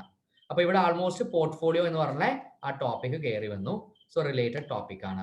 അപ്പൊ ഞാൻ വെയിറ്റഡ് ബീറ്റ കാൽക്കുലേറ്റ് ചെയ്യണം. അപ്പൊ എങ്ങനെ വെയിറ്റഡ് ബീറ്റ കാൽക്കുലേറ്റ് ചെയ്യാം? വെയിറ്റഡ് ബീറ്റ കാൽക്കുലേറ്റ് ചെയ്യണമെന്നുണ്ടെങ്കിൽ എനിക്ക് ആദ്യം എന്ത് അറിയണം? ഈ ഷെയർസിന്റെ ഒക്കെ വെയിറ്റ് അറിയണം. ഈ ഷെയർസിന്റെ വെയിറ്റ് അറിയണം. വെയിറ്റ് അറിയണം. എത്രയാണ് എയുടെ വെയിറ്റ് പോർട്ട്ഫോളിയോയില്, എത്രയാണ് ബിയുടെ വെയിറ്റ്, എത്രയാണ് സിയുടെ വെയിറ്റ് എന്നറിയണം. എങ്ങനെ വെയിറ്റ് കണ്ടുപിടിക്കുക? സാധാരണ രീതിയിൽ കണ്ടുപിടിച്ചാൽ മതി. എയുടെ വെയിറ്റ് എന്ന് പറയുന്നത് പോർട്ട്ഫോളിയോ ടോട്ടൽ 780,000 ആണ്, 7,80,000 ആണ്. അപ്പോൾ എക്ക് എത്രയുണ്ടാവും? 24 ഡിവൈഡഡ് ബൈ 78. ആ പൂജ്യങ്ങളൊക്കെ വെട്ടാം നമുക്ക്. 24 ഡിവൈഡഡ് ബൈ 78, അല്ലെങ്കിൽ 2,40,000 ഡിവൈഡഡ് ബൈ 7,80,000 എന്ന് തന്നെ ടൈപ്പ് ചെയ്തോളൂ, ഒരു പ്രശ്നവുമില്ല. ഇത് എന്തായിരിക്കും? 36 ഡിവൈഡഡ് ബൈ 78, അല്ലെങ്കിൽ 3,60,000 ഡിവൈഡഡ് ബൈ 7,80,000. കാൽക്കുലേഷന്റെ പേർപ്പസിന് വേണ്ടിയിട്ട് ഡിവിഷൻ ആണല്ലോ, 0 വെട്ടിക്കളഞ്ഞു. സി എത്രയായിരിക്കും? 18 ഡിവൈഡഡ് ബൈ 78. അപ്പൊ നിങ്ങൾക്ക് എന്ത് കിട്ടും? വെയിറ്റ് കിട്ടും. എത്രയാണ് ഈ ഓരോ ഷെയറും ഈ പോർട്ട്ഫോളിയോയില് നിങ്ങളുടെ വെയിറ്റ് എത്രയെന്ന് കിട്ടും. So 24 divided by 78 equal to 0.3076 എന്നൊക്കെ പറഞ്ഞിട്ടൊരു സംഖ്യയാണ് വരുന്നത്. 0.03769 ആകുമ്പോൾ ഞാനൊന്ന് റൗണ്ട് ചെയ്തു, 677 ഇത്ര മതി. 30.77 വെയിറ്റ്, അല്ലെങ്കിൽ സിംപ്ലി 0.30 എടുത്താലും മതി, പ്രശ്നമൊന്നുമില്ല. സിംപ്ലി 0.3 കാൽക്കുലേറ്റ് ചെയ്യാൻ ബുദ്ധിമുട്ടുണ്ടെങ്കിൽ സിംപ്ലി 0.30 എടുത്താലും മതി. ചെറിയ വ്യത്യാസങ്ങളൊക്കെ വരും. 36 divided by 78 equal to 0.4615. 18 divided by 78 equal to 0.23078. ഇനി അതല്ല, നിങ്ങൾക്ക് ഇതല്ലാതെയും ചെയ്യാനൊക്കെ പറ്റുമേ. വെയിറ്റ് വേറെ രീതിയിലൊക്കെ കാൽക്കുലേറ്റ് ചെയ്യാം. ഇപ്പോൾ ഈ 7 ഇതൊക്കെ ഒരു 24ഉം 36ഉം 180 ഒക്കെയാണ് ഡെസിമൽ പ്ലേസ് ആയിട്ട് ആണ് കാൽക്കുലേറ്റ് ചെയ്യുന്നതെങ്കിൽ അങ്ങനെയും കാൽക്കുലേറ്റ് ചെയ്യാം. അപ്പൊ ഇതിലൊക്കെ ഒരു 6 ഉണ്ട് അല്ലെ? 78ൽ 6 ഉണ്ട്. എത്ര തവണ 6 ഉള്ളത്? 13 ടൈംസ് ഉണ്ട്. 24-ൽ 4 ടൈംസ് ഉണ്ട്. അപ്പൊ 4/13 എന്ന് നോക്കാം. 36-ലും 78-ലും 6 ഉണ്ട്. 78-ൽ 13 ടൈംസ് 6 ഉണ്ട്. 36-ൽ 6/13. 18 ആകുമ്പോൾ 3/13. ടോട്ടൽ ചെയ്യുമ്പോൾ 4, 6, 3, 10, 13. ഇനി ഇതെല്ലാം ടോട്ടൽ ചെയ്യുമ്പോൾ നമുക്ക് എന്ത് കിട്ടണം? 1 കിട്ടണം. വെയിറ്റ് 1 കിട്ടണം. ഓൾമോസ്റ്റ് നിങ്ങൾക്ക് റൗണ്ട് ഒക്കെ ചെയ്യുമ്പോൾ 1 കിട്ടും. ചിലപ്പോൾ 0.0 ഒക്കെ വ്യത്യാസം ഉണ്ടാവും. അപ്പോൾ വെയിറ്റ് കണ്ടുപിടിച്ചു. ഇനി വെയിറ്റഡ് ബീറ്റയാണ്. വെയിറ്റഡ് ബീറ്റ എങ്ങനെ കണ്ടുപിടിച്ചിരുന്നത്? തന്നിരിക്കുന്ന ബീറ്റിനോട് മൾട്ടിപ്ലൈ ചെയ്യാം. തന്നിരിക്കുന്ന ബീറ്റ എന്ന് പറയുന്നത് 1.1, 1.2, 1.3. 1.1, 1.2, 1.3. So weighted beta equal to ഇതുണ്ട് മൾട്ടിപ്ലൈ ചെയ്താൽ മതി. അപ്പൊ 0.3077 മൾട്ടിപ്ലൈ ബൈ 1.1, 0.338 ആണ്. ഈസി കാൽക്കുലേഷന് വേണ്ടിയിട്ട് ഞാൻ അതൊന്ന് റൗണ്ട് ചെയ്യുന്നുണ്ട്. 0.34. 0.34. Next 0.4615 into 1.2 equal to 0.55. ഞാൻ രണ്ട് ഇതിലോട്ട് റൗണ്ട് ചെയ്യുന്നു. അപ്രോക്സിമേറ്റ് വാല്യൂ കിട്ടിയാൽ മതി കേട്ടോ. ചെറിയ വ്യത്യാസമൊക്കെയാണ് ഉണ്ടാവും, ഒരു പ്രശ്നവുമില്ല. 238 ഇൻറ്റു 1.3 ഈക്വൽ ടു 0.30. ഇത് മൂന്നും ആഡ് ചെയ്യുമ്പോൾ നിങ്ങൾക്ക് എന്ത് കിട്ടും? വെയ്റ്റഡ് ബീറ്റ കിട്ടും. സോ ഇത് മൂന്നും ആഡ് ചെയ്യുമ്പോൾ നിങ്ങൾക്ക് വെയ്റ്റഡ് ബീറ്റ കിട്ടും. പോർട്ട്ഫോളിയോ മാനേജ്മെന്റിൽ പഠിച്ചതായിരിക്കും. അപ്പോൾ ഇത് മറന്നിട്ടുണ്ടെങ്കിൽ പോർട്ട്ഫോളിയോ മാനേജ്മെന്റ് പോയിട്ട് പഠിക്കുക. Weighted beta. അപ്പോൾ this is equal to 0.34 plus 0.55, 0.3, 1.19. Weighted beta equal to 1.19. അപ്പോൾ നമുക്ക് വേണ്ട ഡാറ്റ കിട്ടി. പോർട്ട്ഫോളിയോ ബീറ്റ കിട്ടി. അപ്പോൾ ശരിക്കും പറഞ്ഞാൽ കിട്ടിയ വെയ്റ്റഡ് ബീറ്റ ആണ്. ഈ വെയ്റ്റഡ് ബീറ്റ എന്ന് പറയുന്നത് പോർട്ട്ഫോളിയോയുടെ ബീറ്റയാണ്. പോർട്ട്ഫോളിയോയുടെ ബീറ്റയാണ്. ആ പോർട്ട്ഫോളിയോയുടെ ബീറ്റയാണ് നമ്മൾ എന്ത് പറയുന്നത്? Original beta. Original beta. ഇപ്പൊ നമുക്ക് ചെയ്യേണ്ട വാല്യൂസ് എല്ലാം കിട്ടി. ഒറിജിനൽ ബീറ്റ നമുക്ക് കിട്ടിയിട്ടുണ്ട്. ഓക്കെ, അപ്പൊ ഇത് എഴുതിയെടുത്തോളൂ. ഞാൻ വെയിറ്റ് ചെയ്യാം.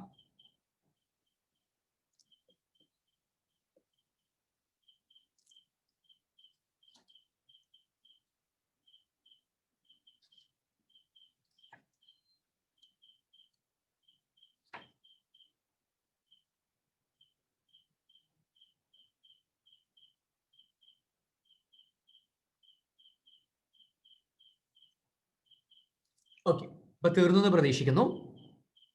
സോ മുകളിലോട്ട് പോകുന്നു. അപ്പൊ നമുക്ക് വേണ്ട എല്ലാ ഡാറ്റയും കിട്ടി. Original beta 1.19. So original beta equal to 1.19 minus 0.8 x into ഇതൊക്കെ സോൾവ് ചെയ്താൽ മതി. So 1.19 minus 0.8 equal two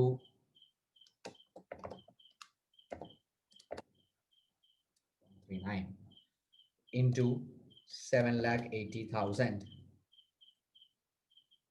equal to. ഇനി ഇവിടെ ഒന്ന് ശ്രദ്ധിക്കണേ, നമ്മൾ ഇങ്ങോട്ട് വരുന്ന സമയത്തെ നമ്മൾ ഇതിലെ ഫോർമുലാറ്റിലൂടെ കൊടുക്കുന്ന സമയത്ത് ആ തൗസൻഡ്സ് എന്ന് പറഞ്ഞാൽ നമ്മൾ കാണിച്ചിട്ടുണ്ടായിരുന്നല്ലോ. ആ തൗസൻഡ്സ് ഫുൾ എടുക്കണേ. 7,80,000 എന്ന് മാറ്റിയിട്ട് അവിടെ നമ്മൾ ആ കാൽക്കുലേഷന്റെ പേർപ്പസിന് വേണ്ടിയിട്ട്, ഈസി പേർപ്പസിന് വേണ്ടിയിട്ട് അത് ചെയ്തതാണ്. കാരണം കുറെ 0 വെട്ടി പോകാനുള്ളതാണ്. അപ്പോൾ ഇവിടെ വരുമ്പോൾ ആ തൗസൻഡ്സ് കറക്റ്റ് തൗസൻഡ്സിൽ എടുക്കണേ. കാരണം ഈ ഒരു ഫിഗേഴ്സ് തെറ്റുമില്ലെങ്കിൽ.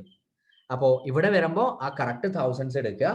അപ്പോൾ നിങ്ങളുടെ ആൻസർ കിട്ടുന്നത് അറൗണ്ട് 304,200. അത് തൗസൻഡ്സിലാക്കണം. അപ്പോൾ തൗസൻഡ്സ്, കാരണം തന്നിരിക്കുന്ന ആൻസേഴ്സ് ഫുള്ള് തൗസൻഡ്സിലാണ്. So 30, 42 something equal to 2,50,000 x ആണ്. Equal to 2,50,000 x. Therefore x equal to divided by 2,50,000. This is equal to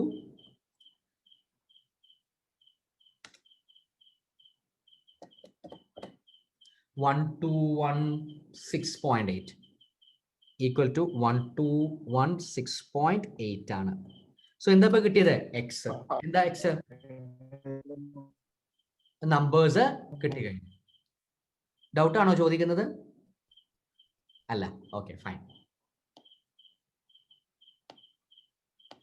so 1216 point. ഇനി ഡൗട്ട് ഉണ്ടെങ്കിൽ നിങ്ങൾക്ക് ചാറ്റ് ബോക്സിൽ ടൈപ്പ് ചെയ്യാം കേട്ടോ.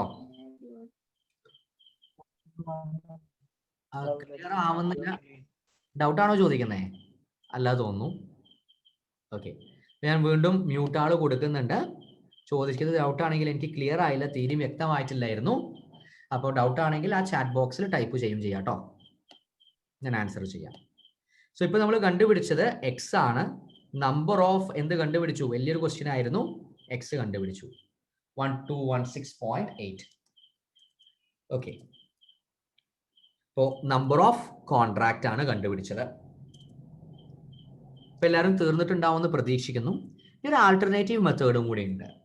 ആൾട്ടർനേറ്റീവ് മെത്തേഡും കൂടി നേരത്തെ ചെയ്ത അതേപോലത്തെ മെത്തേഡാണ് നമ്മൾ ഇനിയും ആൾട്ടർനേറ്റീവ് മെത്തേഡിലും കാൽക്കുലേറ്റ് ചെയ്യാൻ പോകുന്നത്.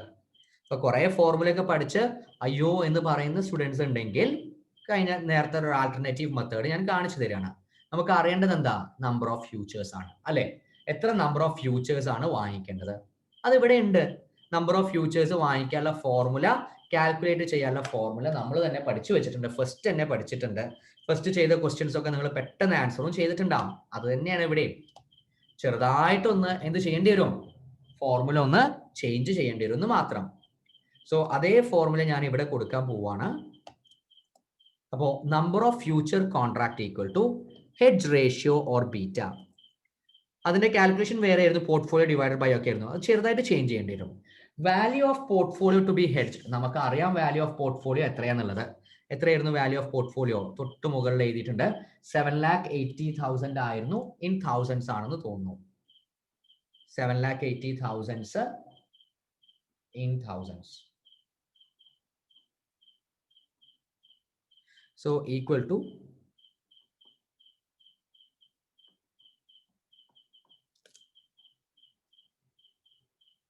okay, 7,80,000 thousands അല്ല, നമ്പറും ആ കോമൊന്നും നോക്കണ്ട. 7,80,000 ഒരു തൗസൻഡ്സ് ഇട്ട് കൊടുത്തു ഞാൻ.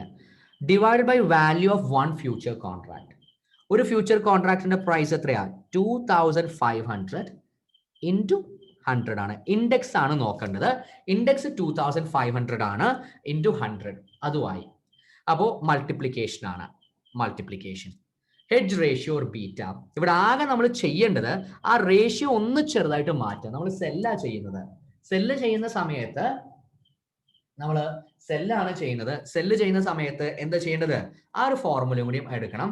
സെല്ല് ചെയ്യാന്നുള്ള കാര്യം അറിയണം. അപ്പോൾ അതിന്റെ ബേസിസിൽ ആ ഫോർമുല ഒന്ന് മാറ്റുക. സെല്ല് ചെയ്യുമ്പോൾ നമ്മൾ എന്താ ചെയ്യേണ്ടത്? ഒറിജിനൽ ബീറ്റ മൈനസ് ഡിസൈഡ് ബീറ്റയാണ്. അപ്പോൾ ഇവിടെയും ആ ഹെഡ്ജ് റേഷ്യോന് പകരം എന്ത് കാണിക്കുക? Original beta minus desired beta. Beta നിങ്ങൾക്ക് ഇടുന്നുണ്ടേ. Original beta minus desired beta. അപ്പോൾ നിങ്ങൾക്ക് നമ്പർ കിട്ടും. So this is equal to original beta എത്രയായിരുന്നു? 1.19. ഒറിജിനൽ ബീറ്റ തന്നിട്ടില്ലായിരുന്നു. പോർട്ട്ഫോളിയോയുടെ ബീറ്റ തന്നിട്ടില്ല. നമ്മളത് കണ്ടുപിടിച്ചു. അപ്പോൾ ഈ പ്രോബ്ലത്തിൽ ഒരു കാര്യം മനസ്സിലായി. ഒറിജിനൽ ബീറ്റ എന്ന് പറഞ്ഞാൽ നമ്മുടെ പോർട്ട്ഫോളിയോയുടെ ബീറ്റയാണ്. അപ്പോൾ പോർട്ട്ഫോളിയോയുടെ ബീറ്റ കാണണമെങ്കിൽ വെയ്റ്റഡ് ബീറ്റയാണ്. മൈനസ് അപ്പോൾ പോർട്ട്ഫോളിയോ മാനേജ്മെന്റ് ചെറുതായിട്ടൊന്ന് നമ്മൾ റിവൈസും ചെയ്ത് കഴിഞ്ഞു. ഡിസൈഡ് ബീറ്റ 0.8 ആണ്. 0.8 മൾട്ടിപ്ലൈഡ് ബൈ ഈ പൂജ്യങ്ങളൊക്കെ ഒന്ന് വെട്ടുന്നു. 2 പൂജ്യം വെട്ടി, 2 വെട്ടി, ഇവിടെ 2 വെട്ടി, ഇതും വെട്ടി, ഇതും വെട്ടി. ഓക്കെ, മൾട്ടിപ്ലൈഡ് ബൈ അപ്പോൾ 7 3 0 78 3 0 divided by 25 equal to 3120. So this is equal to 1.19 minus 0.8 equal to 0.39. ചെറിയ വ്യത്യാസങ്ങളൊക്കെ ചിലപ്പോൾ വരും. into 3120 into 3120 ഈക്വൽ ടു ഇല്ല, വ്യത്യാസം വന്നില്ല. നമ്മൾ റൗണ്ടിങ് ചെയ്തതിൻ്റെതാണ്. അല്ലെങ്കിൽ ചിലപ്പോൾ ചെറിയ അല്ലറ ചില്ലറ വ്യത്യാസങ്ങളൊക്കെ വരും കേട്ടോ രണ്ട് മെത്തേഡിലും. കാരണം റൗണ്ട് വെയ്റ്റഡ് ആവറേജ് ബീറ്റ കാണുമ്പോൾ ആ ബീറ്റ റൗണ്ട് ചെയ്യുന്നില്ല, ചെറിയ വ്യത്യാസങ്ങൾ കാരണം അങ്ങോട്ടും ഇങ്ങോട്ടും ഒക്കെ മാറാം. ഓക്കെ, 1216.8 ചെറുതായിട്ട് മാറുള്ളൂ. കാരണം ഇവിടെ നമ്മൾ ഒറിജിനൽ ബീറ്റ് എത്രയാണോ എടുക്കുന്നത് അത് അവിടെ ഇവിടെ സെയിം ആണെങ്കിൽ പിന്നെ മാറൊന്നുമില്ല. 1216 കാരണം തൊട്ട് മുകളിലും നമ്മുടെ ഒറിജിനൽ ബീറ്റ 1.19 തന്നെയാണ്. ഇവിടെയും സെയിം ബീറ്റ് തന്നെയാണ് യൂസ് ചെയ്തിരിക്കുന്നത്. അപ്പൊ പിന്നെ പേടിക്കേണ്ട ആവശ്യമൊന്നുമില്ല. റൗണ്ടിങ് ഓഫ് എന്ത് റൗണ്ട് ചെയ്താലും 3 4 ഡിജിറ്റിൽ റൗണ്ട് ചെയ്താലും രണ്ട് ആൻസറും സെയിം ആയിരിക്കും. കാരണം അവിടെ റൗണ്ട് ചെയ്യുന്ന ഒറിജിനൽ ബീറ്റ് തന്നെയാണ് നിങ്ങൾ ഇവിടെയും യൂസ് ചെയ്യുന്നത്. നമ്മൾ റൗണ്ട് ചെയ്തിട്ട് 1.19 എന്ന് പറഞ്ഞു. അപ്പൊ ഇതിൽ ഏതെങ്കിലും ഒരു ഫോർമുല പഠിച്ചു വെക്കുക. എനിവേ, അപ്പോൾ ഒരു കാര്യം മനസ്സിലായിട്ടുണ്ടാവും, ഈ ഫസ്റ്റ് ഫോർമുല വളരെ ഇമ്പോർട്ടന്റ് ആയിട്ടുള്ള ഫോർമുലയാണ്. നമ്പർ ഓഫ് ഫ്യൂച്ചേഴ്സ് കണ്ടുപിടിക്കുന്നതിന് വളരെ ഇമ്പോർട്ടന്റ് ആയിട്ടുള്ള ഫോർമുലയാണ്. അപ്പൊ അതിങ്ങനെ ക്വസ്റ്റ്യൻ നമ്പർ 1 ചെയ്തപ്പോൾ ഡയറക്റ്റ് ആയിട്ടുള്ള ഒരു ക്വസ്റ്റ്യൻ നമ്പർ 2 ചെയ്തപ്പോൾ അതിൽ സെല്ലും ഷോർട്ടും പഠിച്ചു, വാല്യൂ കണ്ടുപിടിക്കാൻ പഠിച്ചു. ക്വസ്റ്റ്യൻ നമ്പർ 3 നമ്മൾ ആ ഫോർമുല യൂസ് ചെയ്തു. ആ ഫോർമുല യൂസ് ചെയ്യുമ്പോൾ ആ ബീറ്റയ്ക്ക് ഡിവൈഡ് ചെയ്യുന്നതിന് പകരം original beta minus desired beta അല്ലെങ്കിൽ തിരിച്ച്. അപ്പൊ ബൈ ആണോ സെല്ലാണോ ആ ഫ്യൂച്ചറിനെ എപ്പോൾ യൂസ് ചെയ്യണം എന്നുള്ളതിന്റെ ബേസിസിലാണ്. ഇനി ഒരു ക്വസ്റ്റ്യനും കൂടെ ഉണ്ട്. ഇനി അടുത്ത ക്വസ്റ്റ്യൻ എന്താ? When portfolio beta will be increase to 1.5. Portfolio beta 1.5ലോട്ട് ഇൻക്രീസ് ചെയ്യുമ്പോൾ എന്താണ് ചെയ്യേണ്ടത്? അത് നമ്മൾ രണ്ട് രീതിയിൽ തന്നെ പ്രാക്ടീസ് ചെയ്യാൻ പോവാണ്. അപ്പൊ പോർട്ട്ഫോളിയോ ബീറ്റ ഇൻക്രീസ് ആണ് ചെയ്യേണ്ടത്. അപ്പൊ പോർട്ട്ഫോളിയോ ബീറ്റ ഇൻക്രീസ് ചെയ്യുമ്പോൾ എന്താണ് ചെയ്യേണ്ടത്? Portfolio beta can be increased by buying future. അപ്പൊ ഫ്യൂച്ചർ ബൈ ആണ് ചെയ്യുന്നത്. അപ്പോൾ ഏത് ഫോർമുല യൂസ് ചെയ്യണം? ഫ്യൂച്ചേഴ്സ് ബോട്ടിന്റെ ഫോർമുല യൂസ് ചെയ്യണം. അപ്പൊ രണ്ടാമത്തെ ക്വസ്റ്റ്യൻ, ബീറ്റ ഇൻക്രീസ് ചെയ്യണം. ബീറ്റ ഇൻക്രീസ് ചെയ്യണമെന്നുണ്ടെങ്കിൽ എന്ത് ചെയ്യണം? ബൈ ചെയ്യണം. ഫ്യൂച്ചർ ബൈ ചെയ്യണം. ഫ്യൂച്ചർ ബൈ ചെയ്യുന്ന ഫോർമുലയാണ് യൂസ് ചെയ്യുന്നത്. അപ്പൊ ഫ്യൂച്ചർ ബൈ ചെയ്യുന്ന ഫോർമുല യൂസ് ചെയ്യുന്നു. ഇനി അത്ര പ്രശ്നങ്ങളൊന്നും ഉണ്ടാവില്ലേ, കാരണം വേണ്ട ഡാറ്റ എല്ലാം നമ്മുടെ കയ്യിലുണ്ട്. പോർട്ട്ഫോളിയോയുടെ ഡാറ്റ നമ്മുടെ കയ്യിലുണ്ട്, പോർട്ട്ഫോളിയോയുടെ ബീറ്റയുടെ ഡാറ്റ നമ്മുടെ കയ്യിലുണ്ട്. ഒന്നും കണ്ടുപിടിക്കേണ്ട ആവശ്യമില്ല. ഫ്യൂച്ചർ ബോട്ട് ചെയ്യുന്ന ആ ഫോർമുല ഞാൻ അങ്ങോട്ട് കോപ്പി പേസ്റ്റ് ചെയ്യുന്നു. അപ്പൊ ഒറിജിനൽ പോർട്ട്ഫോളിയോ വാല്യൂ എന്ന് പറയുന്നത് 7,80,000 പിന്നെ ഒരു 1,000 മൈനസ് ഡിസൈഡ് ബീറ്റ. നമ്മുടെ ഡിസൈഡ് ബീറ്റ എത്രയാ? Desired beta equal to desired beta question നോക്കട്ടെ, 1.1 ആണോ? Desired beta equal to 1.5 minus original beta 1.19. ഇനി സ്റ്റുഡൻസിന് ഈ ഫോർമുല ഒക്കെ ചെയ്യുമ്പോൾ ചെറിയൊരു എന്താ പറയാ കൺഫ്യൂഷൻ ഒക്കെ ആവാറുണ്ട്. ഏതാണ് മൈനസ് പ്ലസ്? അതിനൊറ്റ മാർഗ്ഗേ ഉള്ളൂ, ബീറ്റ പോസിറ്റീവ് കിട്ടും. അപ്പോൾ desired beta minus original beta ആണെങ്കിലും original beta minus desired beta ആണെങ്കിലും ബീറ്റ പോസിറ്റീവ് കിട്ടുന്ന രീതിയിൽ നോക്കിയാൽ മതി. ബീറ്റ പോസിറ്റീവ് ആയിരിക്കണം. അപ്പൊ ഏത് ബീറ്റ ആണോ പ്ലസ് ഓർ മൈനസ് ചെയ്യുമ്പോൾ ഒറിജിനൽ മൈനസ് ഡിസൈഡ് ആണോ ഡിസൈഡ് മൈനസ് ഒറിജിനൽ ആണോ രണ്ടാണെങ്കിലും ബീറ്റ പോസിറ്റീവ് കിട്ടണം. അപ്പൊ ബീറ്റ പോസിറ്റീവ് കിട്ടുന്ന രീതിയിൽ കാൽക്കുലേറ്റ് ചെയ്ത് നോക്കിയാൽ മതി. ഈക്വൽ ടു ഫ്യൂച്ചേഴ്സ് ബോട്ട് ആണ്. അപ്പോൾ ഈക്വൽ ടു ഫ്യൂച്ചേഴ്സ് ബോട്ട് എന്ന് പറഞ്ഞാൽ വാല്യൂ എക്സ് ആണ്, multiplied by 2,500 into 100. So equal to 1.5 minus 1.19 equal to 0.31 ആണ്. ഇതേ multiplied by 780 000 equal to വലിയൊരു സംഖ്യ എനിക്ക് കിട്ടിയിട്ടുണ്ട്, 2241,800. ഞാൻ ആ കോമ ഒന്നും നോക്കുന്നില്ലേ, അത് എക്സാമിനർ ഒന്നും നോക്കില്ല. ഇന്ത്യൻ വാല്യൂലാണോ നിങ്ങൾ കോമ ഇടുന്നത് അതോ US അല്ലെങ്കിൽ UK വാല്യൂലാണോ കോമ ഇടുന്നത് നോക്കുന്നില്ല. കാൽക്കുലേറ്റർ തന്ന വാല്യൂ എടുക്കുക. Equal to x into 2,50,000 x ആണ്. So therefore x equal to നമുക്കിപ്പോൾ തന്നെ വെട്ടാം, 241,800,000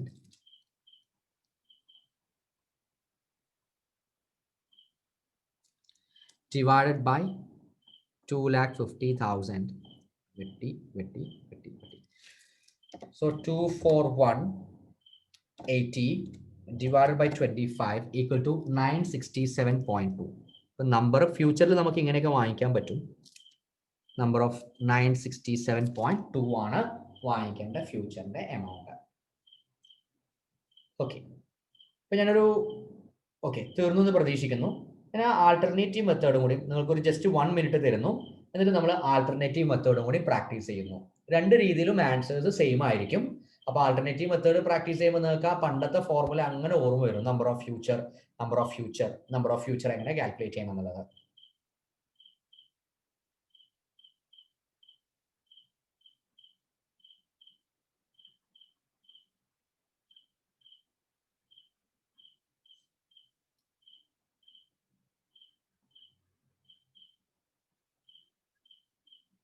ഓക്കെ, അപ്പൊ തീർന്നു എന്ന് പ്രതീക്ഷിക്കുന്നു. അപ്പൊ നെക്സ്റ്റ് ആ ഫോർമുല തന്നെ ഞാൻ എടുക്കുന്നു. ഏത് ഫോർമുല? നമ്മുടെ ഫസ്റ്റ് പഠിച്ച നമ്പർ ഓഫ് ഫ്യൂച്ചറിന്റെ formula. Number of future contract equal to hedge ratio or beta multiplied by value of portfolio to be hedged divided by value of one future contract. So hedge ratio ഇവിടെ എന്താ ചെയ്യേണ്ടത്? നമ്മളിപ്പോ എന്താ ചെയ്യേണ്ടത്? നമ്മൾ സെല്ലാ ചെയ്യുന്നത്, sorry ബൈയാ ചെയ്യുന്നത്. അപ്പൊ ബൈ ചെയ്യുമ്പോൾ ബീറ്റ പോസിറ്റീവ് ആവണം. ബീറ്റ പോസിറ്റീവ് ആവണമെങ്കിൽ decide beta minus original beta multiplied by value of portfolio to be hedged. Value of portfolio to be hedged 780,000 divided by value of one future contract 2,500 into 100 ആണ്.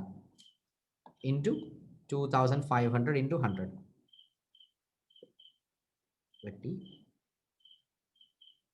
Okay. അപ്പോൾ 780 divided by 25 equal to 3120 multiplied by 3120. നേരത്തെ കിട്ടിയ അതേ കാര്യം തന്നെ കിട്ടും. Decide beta 1.50 minus 1.19. So 1.50 minus 1.19 equal to 0.31 into 3120 equal to 967.2. ഇത് basically രണ്ടും സെയിം ഫോർമുലയാണ്. ഒരെണ്ണം ഈക്വൽ ടു എന്ന് പറഞ്ഞ അപ്പുറത്ത് വരും. ഇവിടെ ഒറ്റടിക്ക് ഈക്വൽ ടു ഇപ്പുറത്ത് രണ്ട് സൈഡിൽ വരുന്നതിന് പകരം രണ്ടും ഒരു സൈഡിൽ വരുന്നു എന്ന് മാത്രം. 967.2.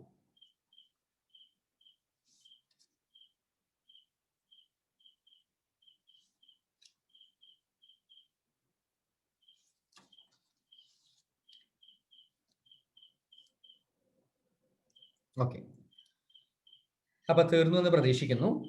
ഇത് നമുക്ക് പഠിക്കാനുള്ളത് ക്രോസ് ഹെഡ്ജ് ആണ്. Cross hedge. ഓക്കെ, അപ്പൊ ഇപ്പൊ നമ്മൾ പഠിച്ചത് നമ്മൾ ഹെഡ്ജ് ചെയ്യുന്നത് സെയിം ഇത് വെച്ചിട്ടാണ്. എന്ന് പറഞ്ഞാൽ റിലയൻസ് ഇൻഡസ്ട്രീസിന്റെ ഷെയർ ആണെങ്കിൽ, ഷെയർ മാർക്കറ്റിലാണെങ്കിൽ റിലയൻസ് ഇൻഡസ്ട്രീസിന്റെ ഷെയറിന്റെ ഫ്യൂച്ചർ പോയിട്ട് നമ്മൾ ബൈയോ സെല്ലോ ചെയ്യും. നമ്മുടെ കയ്യിൽ റിലയൻസിന്റെ ഷെയർ ഉണ്ടെങ്കിൽ നമ്മൾ എന്ത് പറയും? ഫ്യൂച്ചർ മാർക്കറ്റിൽ പോയിട്ട് I will by Reliance shares എന്ന് പറഞ്ഞ് കോൺട്രാക്റ്റിൽ എൻ്റർ ചെയ്യും.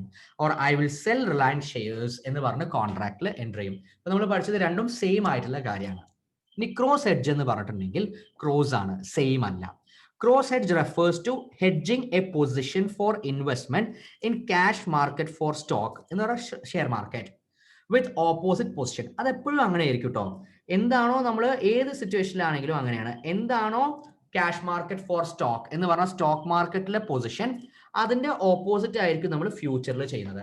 അപ്പൊ അവിടെ ബൈ ആണെങ്കിൽ സ്റ്റോക്ക് മാർക്കറ്റിൽ ബൈ ആണെങ്കിൽ, ക്യാഷ് മാർക്കറ്റിൽ ബൈ ആണെങ്കിൽ ഫ്യൂച്ചർ മാർക്കറ്റിൽ നമ്മൾ സെല്ല് ചെയ്യും. ക്യാഷ് മാർക്കറ്റ് ഫോർ സ്റ്റോക്കിൽ സെല്ല് ആണെങ്കിൽ ഫ്യൂച്ചർ മാർക്കറ്റിൽ നമ്മൾ ബൈ ചെയ്യും. അതെല്ലാ കേസിലും സെയിം ആണ്. But for A different stock or A stock index. പക്ഷേ റിലയൻസ് ഇൻഡസ്ട്രീസിന്റെ ഷെയറിലല്ല നമ്മൾ ഫ്യൂച്ചർ ഉണ്ടാക്കുന്നത്, വേറൊരു ഷെയറിലാണ്. സെയിം അല്ല ഷെയർ. നമ്മുടെ ഉദ്ദേശം ലാഭം നഷ്ടം കുറയ്ക്കുകയാണല്ലോ അൾട്ടിമേറ്റ്ലി.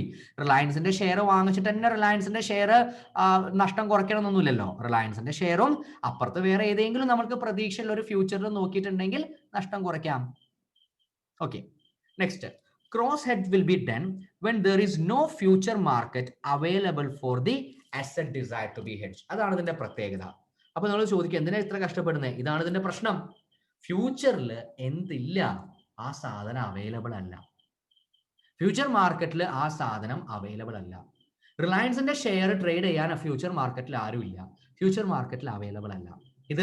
ഇത് സാധാരണ റിലയൻസ് പോലുള്ള ഷെയർസിലല്ല സംഭവിക്കുക കേട്ടോ. സ്മോൾ ഷെയർസ് ഉണ്ട്, ചെറിയ ഷെയർസ്, ഹൈ വാല്യൂ അല്ലാത്ത സ്മോൾ വാല്യൂ ഷെയർസ് ഉണ്ടാവും. അധികമൊന്നും ആളുകളൊന്നും ട്രേഡ് ചെയ്യാത്ത. അപ്പൊ നമ്മൾ ഐ വിൽ ബൈ എന്ന് പറഞ്ഞാൽ ബൈ ചെയ്തോ, ഞങ്ങൾ വിൽക്കാൻ റെഡി ഒന്നും അല്ല, ഞങ്ങൾ വാങ്ങിക്കാൻ തയ്യാറൊന്നുമല്ല, വിൽക്കാൻ തയ്യാറല്ല. ഐ വിൽ സെൽ എന്ന് പറഞ്ഞാൽ സെൽ ചെയ്തോ, പക്ഷെ ബൈ ചെയ്യാൻ, ഈ ഷെയർ ബൈ ചെയ്യാൻ ഞങ്ങൾക്കൊരു താല്പര്യമില്ല കേട്ടോ, ഈ ഷെയറിന്റെ കാര്യം പോക്കാണ്, അല്ലെങ്കിൽ അങ്ങനെ ട്രേഡിംഗ് നടക്കുന്നതല്ല, അല്ലെങ്കിൽ ചെറിയ ഷെയർ ആണ്, ഞങ്ങൾക്ക് വാങ്ങിക്കാൻ താല്പര്യമില്ല. അപ്പൊ പിന്നെ നമ്മുടെ കയ്യിൽ ഒരു കാര്യമില്ല, നമ്മുടെ കയ്യിൽ ഈ ഷെയർ ഉണ്ടായിട്ട് കാര്യമില്ല, നമുക്ക് ഇതിന് എഗെയിൻസ്റ്റ് ആയിട്ട് ഫ്യൂച്ചറിൽ ചെയ്യാൻ പറ്റില്ല, കാരണം അവിടെ ആളില്ല. അപ്പൊ നമ്മൾ എന്ത് ചെയ്യും? അപ്പൊ പിന്നെ ഒരു മാർഗ്ഗേ ഉള്ളൂ, ഫ്യൂച്ചറിൽ അവൈലബിൾ ആയിട്ടുള്ള ആ ഷെയറിന്റെ I will buy or sell എന്ന് പറയേണ്ടി വരും. ആ കോൺട്രാക്ട് നമ്മൾ വാങ്ങിക്കേണ്ടി വരും. ആ ഫ്യൂച്ചർ എന്ന് പറഞ്ഞാൽ I will buy or cell എന്നിട്ട് ആരോ പറഞ്ഞിട്ടുണ്ടാവും ആ കോൺട്രാക്ട് ആണ്, ലോട്ടാണ് നമ്മൾ വാങ്ങിച്ചുകൊണ്ടിരിക്കുന്നത്. അപ്പോൾ അതുകൊണ്ട് തന്നെ ഫ്യൂച്ചറിൽ hence it will be hedge with future contract for other similar asset. Position of future contract will be opposite to that in cash market. പറഞ്ഞു തന്നെ വീണ്ടും വീണ്ടും പറഞ്ഞ് നിങ്ങളെ ബോറടിപ്പിക്കല്ല, നിങ്ങളുടെ തലയിൽ അത് കയറ്റുകയാണ്. കാരണം പലപ്പോഴും പറ്റുന്നത് എന്ന് വെച്ച് കഴിഞ്ഞാൽ ചെറിയൊരു മാറ്റം വരുമ്പോഴത്തേന് പിള്ളേർക്ക് ആകെ പ്രശ്നം. അപ്പൊ ബേസ് ഒന്നും ചെയ്യേണ്ട ആവശ്യമില്ല. നമ്മൾ എന്താണോ ഷെയറിൽ ചെയ്യുന്നത് അത് തന്നെയാണ് ഫ്യൂച്ചറിലും ചെയ്യുന്നത്. അത് എപ്പോഴും അങ്ങനെ തന്നെയാണ്. ക്രോസ് ഹെഡ്ജ് ആണെങ്കിലും അതിന് മാറ്റമില്ല. Long position in cash market will be hedged with short position in future, and short position in cash market will be hedged with long position. പുതുതായിട്ട് ഒന്നുമില്ല. നിങ്ങൾ ടെൻഷൻ അടിപ്പിക്കാതിരിക്കാൻ വേണ്ടിയിട്ട് വീണ്ടും ആ പോയിന്റ് പറഞ്ഞു എന്നേ ഉള്ളൂ. അപ്പൊ ഡിസിഷൻ ക്രൈറ്റീരിയ ഉണ്ട്, അതാണ് നമ്മൾ ഇവിടെ നോക്കേണ്ടത്. അതാണ് ഇതിന്റെ ക്രോസ് ഹെഡ്ജിന്റെ ഡിസിഷൻ ക്രൈറ്റീരിയ. ഇവിടെ നമ്മൾ ആദ്യം സിസ്റ്റമാറ്റിക് റിസ്കിന്റെ ക്രൈറ്റീരിയ പഠിച്ചല്ലോ. ആ ഡിസിഷൻ ക്രൈറ്റീരിയകളാണ് നിങ്ങൾ പഠിക്കേണ്ടത്. സോ ബേസിക്കലി ഞാൻ എപ്പോഴും പറയാറുള്ളത് നമ്മുടെ ഈ ഫസ്റ്റ് കാര്യങ്ങളൊക്കെ തന്നെയാണ് എപ്പോഴും ഉള്ളത്. അപ്പോൾ ചെറിയ വ്യത്യാസങ്ങളൊക്കെ ഉള്ളൂ. പക്ഷെ ഇവിടെ ഇങ്ങനെ ഒരു ഡിസിഷൻ ക്രൈറ്റീരിയ ഉണ്ടാവും. ആ ക്രൈറ്റീരിയാസ് മനസ്സിലാക്കണം. പ്രത്യേകിച്ചും സിസ്റ്റമാറ്റിക് റിസ്കിന്റെ കാര്യത്തിൽ അത് ഇൻക്രീസ് ചെയ്യുമ്പോൾ എന്താണ് ചെയ്യേണ്ടത്? ബൈ ആണോ സെല്ലാണോ? അത് ഡിക്രീസ് ചെയ്യുമ്പോൾ ബൈ ആണോ സെല്ലാണോ? അതാണ് ഡിസിഷൻ ക്രൈറ്റീരിയ. ആ ഡിസിഷൻ ക്രൈറ്റീരിയകൾ നിങ്ങൾക്ക് മനസ്സിലായിട്ടുണ്ടെങ്കിൽ പിന്നെ വലിയ പ്രശ്നങ്ങളൊന്നുമില്ല. പിന്നെ പ്രോബ്ലം ഒന്നോ രണ്ടോ തവണ ചെയ്യേണ്ട ആവശ്യമുള്ളൂ. ആദ്യത്തെ തവണ ചെയ്യുമ്പോൾ ഇത്തിരി ബുദ്ധിമുട്ടുണ്ടാവും, രണ്ടാമത്തെ തവണ ക്ലിയർ ആവും, മൂന്നാമത്തെ തവണ നിങ്ങൾ തന്നെ ഒറ്റയ്ക്ക് ചെയ്യും, നാലാമത്തെ തവണ എക്സാമിനേഷനിൽ എങ്ങനെ ക്വസ്റ്റ്യൻ ചോദിച്ചു കഴിഞ്ഞാലും നിങ്ങൾക്ക് ചെയ്യാൻ പറ്റുന്ന രീതിയിലായിട്ടുണ്ടാവും. ഇപ്പോൾ ഡിസിഷൻ ക്രൈറ്റീരിയ എന്താണെന്നുള്ളത് പഠിക്കണം. Selection of security of future contract four cross hedge will be done on the basis of correlation. അപ്പൊ നമുക്ക് അറിയണം, കാരണം അപ്പുറത്ത് ക്രോസ് ചെയ്യാൻ നമുക്ക് റിലയൻസിന്റെ ഷെയർ അപ്പുറത്ത് അവൈലബിൾ അല്ല, അല്ലെങ്കിൽ നമ്മുടെ റിലയൻസ് ഞാൻ എടുക്കുന്നില്ല, ABC ലിമിറ്റഡ് ഏതൊരു കമ്പനി, ആ കമ്പനിയുടെ ഷെയർ അപ്പുറത്ത് ഫ്യൂച്ചറിൽ അവൈലബിൾ അല്ല. അപ്പൊ നമ്മൾ എന്ത് ചെയ്യണം? നമ്മുടെ ഇതുമായി ബന്ധപ്പെട്ടിട്ടുള്ള സെയിം നേച്ചറൊക്കെ ഉള്ള ഒരു സാധനത്തിനോട് ക്രോസ് ചെയ്യണം. നിങ്ങൾക്ക് ഇത് അറിയുന്നുണ്ടാവും. ഇതിപ്പോ നമ്മൾ പറയാറ് ഒരാളുടെ കിഡ്നി പോയി, അല്ലെ? ഒരാളുടെ കിഡ്നി പോയി. അപ്പൊ എന്ത് ചെയ്യണം? കിഡ്നി ട്രാൻസ്പ്ലാന്റ് ചെയ്യണം. 2 കിഡ്നി പോയി എന്ന് വിചാരിച്ചേക്ക്. അപ്പോൾ പിന്നെ ഡയാലിസിസ് ചെയ്യണം. വലിയ കലാപരിപാടിയാണ്. ഡയാലിസിസ് ചെയ്യാന്ന് പറഞ്ഞാൽ നമ്മുടെ കിഡ്നി ചെയ്യുന്ന പ്രവർത്തനം ഒരു മെഷീൻ ചെയ്തു തരും. എന്താ കിഡ്നി ചെയ്യുന്ന പ്രവർത്തനം? നമ്മുടെ ഫുഡിലും അല്ലെങ്കിൽ രക്തത്തിലും ഒക്കെ ഉള്ള വിഷാംശം നീക്കും. അതാണ് കിഡ്നി ചെയ്യുന്നത്. ഫ്രീ ആയിട്ട് ദൈവം തന്നതാണ്. അത് അങ്ങനെ ചെയ്തുകൊണ്ടിരിക്കുന്നുണ്ട്, നമ്മളൊന്നും അറിയുന്നില്ല. അത് പണി പാളുമ്പോഴാണ് അറിയാ എന്ത് വരും? നീര് വരും. എന്തുകൊണ്ടാണ് നീര് വരുന്നത്? കാലിലൊക്കെ നീര് എക്സസ് ആയിട്ട് വരുമ്പോൾ കിഡ്നി ട്രബിൾ ആണെന്ന് മനസ്സിലാവും. എന്തുകൊണ്ടാണ് നീര് വരുന്നത്? വിഷം നമ്മുടെ രക്തത്തിൽ നിന്ന് പോകുന്നില്ല. അപ്പൊ വിഷം പോയിട്ടില്ലെങ്കിൽ ആ വിഷം ഇങ്ങനെ അടിഞ്ഞു കൂടിയിട്ട് നീര് വരാൻ തുടങ്ങും. അപ്പൊ പിന്നെ രണ്ട് കിഡ്നി പോയിട്ടുണ്ടെങ്കിൽ ട്രാൻസ്പ്ലാന്റ് ചെയ്യണം. അപ്പൊ അവരൊന്ന് എന്ത് നോക്കും? പെട്ടെന്ന് പോയിട്ട് ആരുടെയെങ്കിലും ട്രാൻസ്പ്ലാന്റ് ചെയ്യാൻ പറ്റില്ല, ക്രോസ് മാച്ച് ചെയ്യണം. എല്ലാം ഇതേപോലത്തെ കിഡ്നി തന്നെ കിട്ടണം ആൾമോസ്റ്റ്. അല്ലെങ്കിൽ എന്ത് സംഭവിക്കും? ആ വെറുതെ കിഡ്നി എടുത്ത് വെച്ചിട്ടുണ്ടെങ്കിൽ നമ്മുടെ ബോഡി ആക്സെപ്റ്റ് ചെയ്യില്ല. ഫോറിൻ പാർട്ടിക്കിൾ ഒന്നും ബോഡി ആക്സെപ്റ്റ് ചെയ്യില്ല. അതുകൊണ്ടാണ് ഫുഡ് പോയ്സൺ വന്നിട്ടുണ്ടെങ്കിൽ അപ്പൊ നമ്മൾ ഛർദ്ദിക്കുന്നതോ അല്ലെങ്കിൽ ഡയറിയ വരുന്നത്. ഫോറിൻ പാർട്ടിക്കിൾ ബോഡി അപ്പൊ പുറന്തള്ളോ. ഓക്കെ, അപ്പോ അതേപോലെ തന്നെയാണ് ക്രോസ് ചെയ്യണം. ക്രോസ് ചെയ്യുന്നത് എങ്ങനെയാ? കോറിലേറ്റ് ചെയ്യണം. ഇവരെന്തായിരിക്കണം? കോറിലേറ്റ് ചെയ്യണം. അപ്പോൾ correlation at cross hedge will be done on the basis of correlation if there are number of securities available for cross hedge. ഒരു സെക്യൂരിറ്റി ഉണ്ടെങ്കിൽ പിന്നെ പ്രശ്നമില്ല, നമ്മൾ അതിനെ പിടിച്ചിട്ട് നമ്മൾ ചെയ്യേണ്ടി വരും, കാരണം അവൈലബിൾ. പക്ഷേ ഒരുപാട് സെക്യൂരിറ്റീസ് അവൈലബിൾ ആണ്, ക്രോസ് ചെയ്യാൻ ഒരുപാട് സെക്യൂരിറ്റീസ് അവൈലബിൾ ആണെങ്കിൽ പിന്നെ കോറിലേഷൻ നോക്കേണ്ടി വരും. അപ്പൊ കോമൺ സെൻസ് എടുത്തേ, ആരോടാണ് നമ്മൾ ക്രോസ് ചെയ്യുക? ഹൈലി കോറിലേറ്റഡ് ആയിട്ടുള്ള ആളോടാണോ അതോ ലെസ് കോറിലേറ്റഡ് ആയിട്ടുള്ള ആളോടാണോ ക്രോസ് ചെയ്യുക? ആ കിഡ്നി ആലോചിച്ചാൽ മതി. നിങ്ങൾ എന്ന് പറഞ്ഞേ, ഹൈ ആണെങ്കിൽ H എന്ന് ടൈപ്പ് ചെയ്യൂ, L ആണെങ്കിൽ ലോ ആണെങ്കിൽ L എന്ന് ടൈപ്പ് ചെയ്യൂ. എന്താ നിങ്ങളുടെ opinion?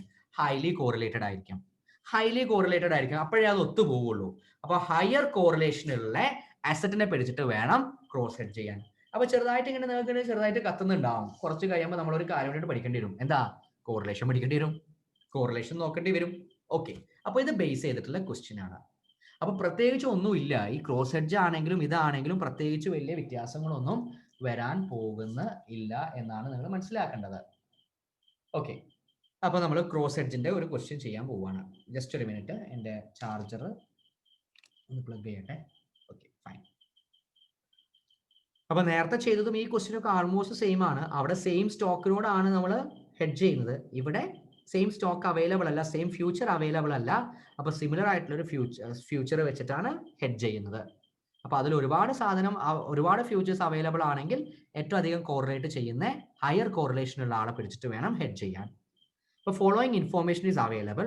BSE index 5000. Value of portfolio is rupees 10,10,000. Risk-free interest rate 9%. Dividend yield 6%. Beta of portfolio 2.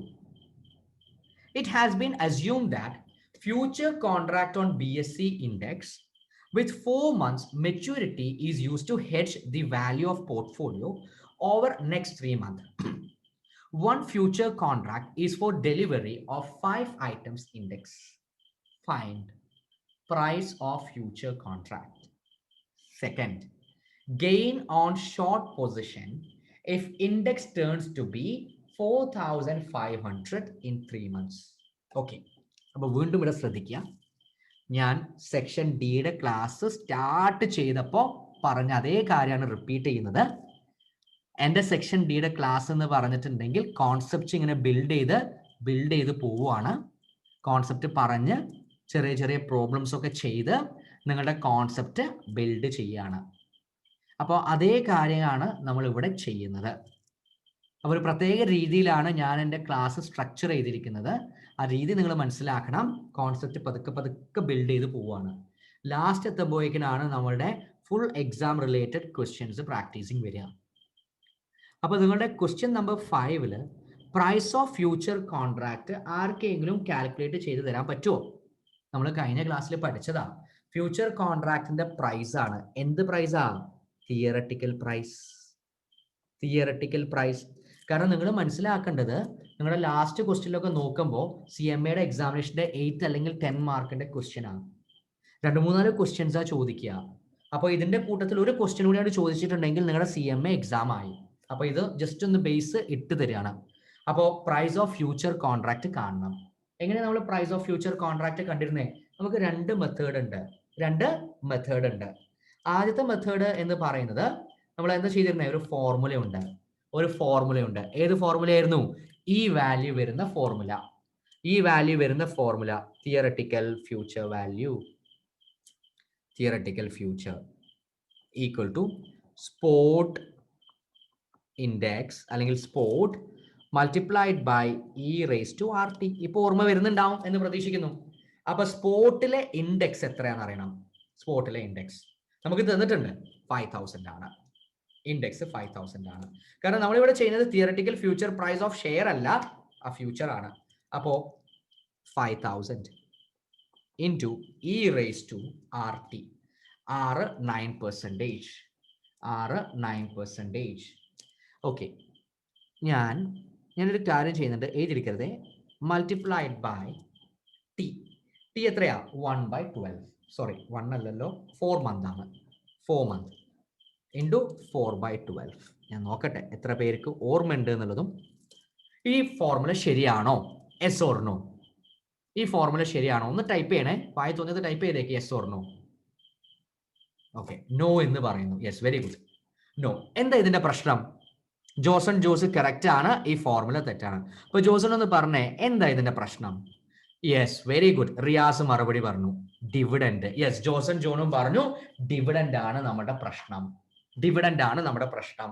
അപ്പൊ ഞാനൊരു കാര്യം ചെയ്യാണ്, മറന്നുപോയ സ്റ്റുഡൻസിന് വേണ്ടിയിട്ട് എൻ്റെ പണ്ടത്തെ നോട്ട്, ഫൈനാൻഷ്യൽ റിസ്ക് മാനേജ്മെന്റ് ഫ്യൂച്ചറിന്റെ നോട്ട് കാണിച്ചു തരുന്നു. ഇതിങ്ങനെ ബിൽഡ് ചെയ്ത് വരണേ. ദിവസം അല്ലെങ്കിൽ ഇടയ്ക്കിടയ്ക്ക് നിങ്ങൾ പണ്ടത്തെ കാര്യങ്ങൾ ഇങ്ങനെ റിവൈസ് ചെയ്യണം. അപ്പോഴാണ് നമ്മുടെ ലാസ്റ്റ് എത്തുമ്പോഴേക്കിന് ആ എക്സാം ക്വസ്റ്റ്യൻ പ്രാക്ടീസ് ചെയ്യാൻ നിങ്ങൾ റെഡി ആവുക. നിങ്ങളുടെ സ്റ്റഡി മെറ്റീരിയൽ നിങ്ങളൊന്ന് എടുത്തു നോക്കൂ. സ്റ്റഡി മെറ്റീരിയൽ കുറേ തിയറി ഉണ്ട്. ഡ്രെന്ന് പറഞ്ഞിട്ട് തിയറിയാ, പേജുകളോളം തിയറി. ലാസ്റ്റ് ആ തിയറീസിന്റെ ഒക്കെ ബേസ് ചെയ്തിട്ട് ഒരു 10-32 ക്വസ്റ്റ്യൻസ് ആണ്. അപ്പൊ അതൊരു ശരിയായിട്ടുള്ളൊരു മെത്തേഡ് അല്ല, കാരണം ഇത്തിരി ബുദ്ധിമുട്ടാണ്. അപ്പൊ ഞാൻ എന്താ ചെയ്തത്? അതൊന്ന് മാറ്റിയിട്ട് ഒരു തിയറി എടുക്കുന്നു, അതിന്റെ കോൺസെപ്റ്റൽ പ്രോബ്ലം ചെയ്യുന്നു. അടുത്തൊരു തിയറി എടുക്കുന്നു, അതിന്റെ കോൺസെപ്ച്വൽ പ്രോബ്ലം ചെയ്യുന്നു, അങ്ങനെ കോൺസെപ്റ്റ് ബിൽഡ് ചെയ്യുന്നു. പിന്നീട് നമ്മൾ ആ 32 ക്വസ്റ്റ്യൻ ചെയ്യുന്ന അതേപോലെ തന്നെ അങ്ങോട്ട് വരുന്നു. 32 ക്വസ്റ്റ്യൻ ഒന്നും നമുക്ക് പ്രാക്ടീസ് ചെയ്യാൻ പറ്റില്ല സമയത്തിന്റെ പ്രശ്നം കൊണ്ട്. പക്ഷേ എല്ലാ രീതിയിലുള്ള ക്വസ്റ്റ്യൻസും അവിടെ പ്രാക്ടീസ് ചെയ്യും. അപ്പൊ നിങ്ങൾ എന്ത് ചെയ്യുക, ഈ ക്ലാസ് കേൾക്കുക, പിന്നെ ആ കോൺസെപ്ച്വൽ നോളേജ് ബേസ് ചെയ്തിട്ട് നിങ്ങൾക്ക് എന്ത് ചെയ്യാം, CMAയുടെ ടെക്സ്റ്റ് ബുക്കിലെ ക്വസ്റ്റ്യൻസ് ചെയ്യാൻ പറ്റും. അപ്പൊ ഇവിടെ നമ്മുടെ ഫൈനാൻഷ്യൽ റിസ്ക് മാനേജ്മെന്റില് ഫ്യൂച്ചറിൽ താഴെ ഇതാ future price, theoretical future price equal to spot rate into e⁻t എന്ന് പറഞ്ഞ് പഠിച്ചിട്ടുണ്ടായിരുന്നു. ഇനി അത് ഡിവിഡൻഡ് ഉണ്ടാകുമ്പോൾ നമ്മളൊരു കാര്യം പഠിച്ചിട്ടുണ്ടായിരുന്നു, ഇവിടെ എല്ലാം തോന്നുന്നു ഏതൊരു ക്വസ്റ്റ്യനിൽ നമ്മൾ അത് ചെയ്തിട്ടുണ്ട്, ചിലപ്പോൾ രണ്ടാമത്തതിലായിരിക്കും, ഫോർവേഡിലായിരിക്കും. യെസ്, ഇതാ ഡിവിഡൻഡ് ഉണ്ടാകുമ്പോൾ എന്ത് ചെയ്യണം, when dividend is receivable, deduct present value of dividend receivable. എന്നിട്ട് നമ്മൾ ഒരു പ്രോബ്ലം ഒക്കെ ചെയ്തിട്ടുണ്ടായിരുന്നു, ഇതാ theoretical future price equal to spot rate minus present value of dividend into e⁻RT. അപ്പൊ ഇവിടെ ഡിവിഡൻഡ് ഉള്ളത് കൊണ്ട് ഞാൻ എന്ത് ചെയ്യണം, minus present value of dividend കൂടി ചെയ്യണം, minus present value of dividend കൂടി ചെയ്യണം. ഓക്കെ, അപ്പൊ പ്രസന്റ് വാല്യൂ ഓഫ് ഡിവിഡൻഡ് എത്രയാ, അതാണ് ഇവിടുത്തെ ചെറിയൊരു പ്രശ്നം. എന്ത് തന്നിട്ടില്ല, പ്രസന്റ് വാല്യൂ ചെയ്യേണ്ട കാര്യം നമ്മളെ ഈ ക്വസ്റ്റ്യനിൽ തന്നിട്ടില്ല. പ്രസന്റ് വാല്യൂ ചെയ്യേണ്ട കാര്യം ഈ ക്വസ്റ്റ്യനിൽ തന്നിട്ടില്ല. കാരണം പ്രസന്റ് വാല്യൂ ചെയ്യാൻ ഒരു ഇൻഫോർമേഷനും നമ്മുടെ കയ്യിലില്ല. ഇൻട്രസ്റ്റ് റേറ്റ് എന്തെങ്കിലുമൊക്കെ തരണം. നമുക്ക് പ്രസന്റ് വാല്യൂ കാൽക്കുലേറ്റ് ചെയ്യണമെന്നുണ്ടെങ്കിൽ ആദ്യം ഡിവിഡൻഡ് കാൽക്കുലേറ്റ് ചെയ്യണമെന്നുണ്ടെങ്കിൽ എൻ്റെ ആദ്യത്തെ ക്വസ്റ്റ്യൻ എന്തറിയണം, നമുക്ക് ഫേസ് വാല്യൂ അറിയണം അല്ലേ, ഫേസ് വാല്യൂ അറിയണം. പിന്നെ എന്തും അറിയണം, എത്രയാണ് ഡിവിഡൻഡ് ഡിക്ലെയർ ചെയ്തിരിക്കുന്നത്. ഇവിടെ നമുക്ക് തന്നിരിക്കുന്നത് ഡിവിഡൻഡ് ഈൽഡ്. ഞാൻ ചോദിക്കട്ടെ, നിങ്ങൾ ഇന്റർമീഡിയറ്റിലൊക്കെ കഴിഞ്ഞ സ്റ്റുഡൻസ് അല്ലേ? ഡിവിഡൻഡ് ഈൽഡ് എന്ന് പറഞ്ഞിട്ടുണ്ടെങ്കിൽ നമ്മുടെ നോമിനൽ വാല്യൂമിലാണോ ഇത് കാൽക്കുലേറ്റ് ചെയ്യുന്നത്? ഒന്ന് പറഞ്ഞേ, ഡിവിഡൻഡ് ഈൽഡ് നോമിനൽ വാല്യൂലാണോ കാൽക്കുലേറ്റ് ചെയ്യുന്നത്? എന്താ ഈ ഡിവിഡൻഡ് ഈൽഡ് എന്ന് പറഞ്ഞാൽ? അതൊന്ന് ടൈപ്പ് ചെയ്യൂ, ഞാൻ ജസ്റ്റ് ഒരു 1 മിനിറ്റ് വെയിറ്റ് ചെയ്യാം. ഇന്ന് ഈ പ്രോബ്ലം തീരില്ല തോന്നുന്നു. തീരും. ആദ്യത്തെ ഒരു ക്വസ്റ്റ്യൻ ആയാലും തീരും. ഡിവിഡൻഡ് ഈൽഡ് എന്ന് പറഞ്ഞാൽ എന്താ അർത്ഥം? ഡിവിഡൻഡ് ഈൽഡ് എന്ന് പറഞ്ഞിട്ടുണ്ടെങ്കിൽ ഡിവിഡൻഡ് കാൽക്കുലേറ്റ് ചെയ്തിരിക്കുന്നത് നമ്മുടെ മാർക്കറ്റ് പ്രൈസിലാണ്. എന്ന് പറഞ്ഞാൽ നമ്മൾ മാർക്കറ്റ് പ്രൈസിൽ എത്രയാണ് ഡിവിഡൻഡ് എന്നാണ് നോക്കുന്നത്. അപ്പൊ ഇവിടെ ചെറിയൊരു വ്യത്യാസമുണ്ട്. പ്രസന്റ് വാല്യൂ ഓഫ് ഡിവിഡൻഡ് എടുക്കാനുള്ള കാര്യം നമ്മുടെ കയ്യിലില്ല. പകരം നമുക്ക് എന്താ തന്നിരിക്കുന്നത്, ഈ 5000 രൂപ അത് മാർക്കറ്റാണ്, അതിന്റെ ഡിവിഡൻഡ് തന്നിട്ടുണ്ട്. ഓക്കെ, അപ്പൊ നമുക്ക് വളരെ ഹാപ്പിയായി കോമൺ സെൻസ് ഉപയോഗിച്ച് മതി. എന്താ കോമൺ സെൻസ്? 5000 ഇൻറ്റു e⁻, നമ്മൾ പറഞ്ഞ റിസ്ക് ഫ്രീ റിട്ടേൺ 0.09 ആണ്. ഈ 5000 ബാങ്കിൽ കൊണ്ടുപോയിട്ടാൽ 0.9 മൈനസ് ഡിവിഡൻഡിന്റെ ഈൽഡ്, ഇത് ഇവിടെ കൊണ്ടുപോയിട്ടുണ്ടെങ്കിൽ 0.6 മൾട്ടിപ്ലൈഡ് ബൈ 4/12. അപ്പൊ ഇതൊന്ന് ശ്രദ്ധിക്കുക. ഡിവിഡൻഡ് ഈൽഡ് തരുമ്പോൾ എങ്ങനെയാണ് കാൽക്കുലേറ്റ് ചെയ്യേണ്ടത്? ഡിവിഡൻഡ് ഈൽഡ് തരുമ്പോൾ ഇങ്ങനെയാണ് കാൽക്കുലേറ്റ് ചെയ്യേണ്ടത്. റിസ്ക് ഫ്രീ റിട്ടേൺ എന്ന് കുറച്ചാൽ മതി. ഓരോ പ്രോബ്ലം ഇങ്ങനെ പതുക്കെ ബിൽഡ് ആണേ, അപ്പൊ പേടിക്കൊന്നും വേണ്ട. ലാസ്റ്റ് ആകുമ്പോഴത്തിന് ഇതൊക്കെ നമ്മളൊന്ന് കലാശപ്പൊട്ട് ചെയ്യും. 0.6 0.03 ഇൻറ്റു 4/12 ഈക്വൽ ടു e⁻0.01 അല്ലെങ്കിൽ 0.009 ആണ്. അപ്പോൾ ഈക്വൽ ടു, പെണ്ണിന്റെ കളർ മാറ്റുന്നു, 4/12 4 divided by 12 equal to 0.0333. So 5000 into e⁻0.03 into 0.333333. So this is equal to 5000 into 0.03 into 0.333 equal to e⁻0.0099. ഇത് തന്നിട്ടുണ്ടാവും, ഇതിന്റെ വാല്യൂ തന്നിട്ടുണ്ടാവും, ക്വസ്റ്റ്യനിൽ ഇതാക്കാതെ ഇരുന്നതാണ്, കാരണം സെപ്പറേറ്റ് ഒരു ഷീറ്റ് ഉണ്ടാവും. അപ്പോൾ ഈക്വൽ ടു, ഇതിന്റെ വാല്യൂ തന്നിട്ടുണ്ട്, എല്ലാ ക്വസ്റ്റ്യനിലും തരും കേട്ടോ എക്സാമിനേഷൻ, അപ്പൊ പേടിക്കണ്ട. ഇതാണ് ഇതിന്റെ value. So 5000 into 1.0101 equal to 5050.5. പെന്നിന്റെ കളർ ഒന്ന് മാറ്റുന്നുണ്ട്.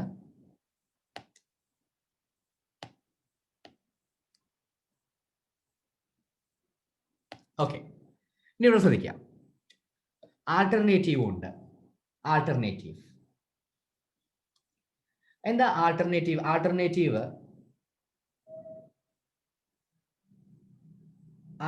ഈക്വൽ ടു ആൾട്ടർനേറ്റീവ്ലി എന്ത് ചെയ്യാം? നമ്മൾ പണ്ട് പഠിച്ചൊരു ഫോർമുല ഉണ്ട്. ആൾട്ടർനേറ്റീവ്ലി ഫ്യൂച്ചർ വാല്യൂ അല്ലെങ്കിൽ theoretical value of future equal to ഈയുടെ വാല്യൂ തന്നിട്ടില്ലെങ്കിൽ spot value plus cost minus dividend ആണ്.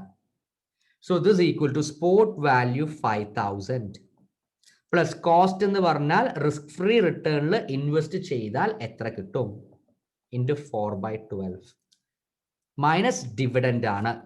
5000 ഇൻവെസ്റ്റ് ചെയ്താൽ ഡിവിഡൻഡ് ഈൽഡ് ആണ്, മാർക്കറ്റ് പ്രൈസിലാണ് എത്ര കിട്ടുന്നത്? 6% ആണ്. പക്ഷെ ഈൽഡ് നമ്മൾ പറയാ പെർ ആനത്തിലാണ്. നമുക്കിവിടെ ഫുൾ ഇയർ ഒന്നുമില്ല, 4 മന്ത് ആണ്. സോ ഇൻറ്റു 4/12 ഇതും ഇൻറ്റു 4/12.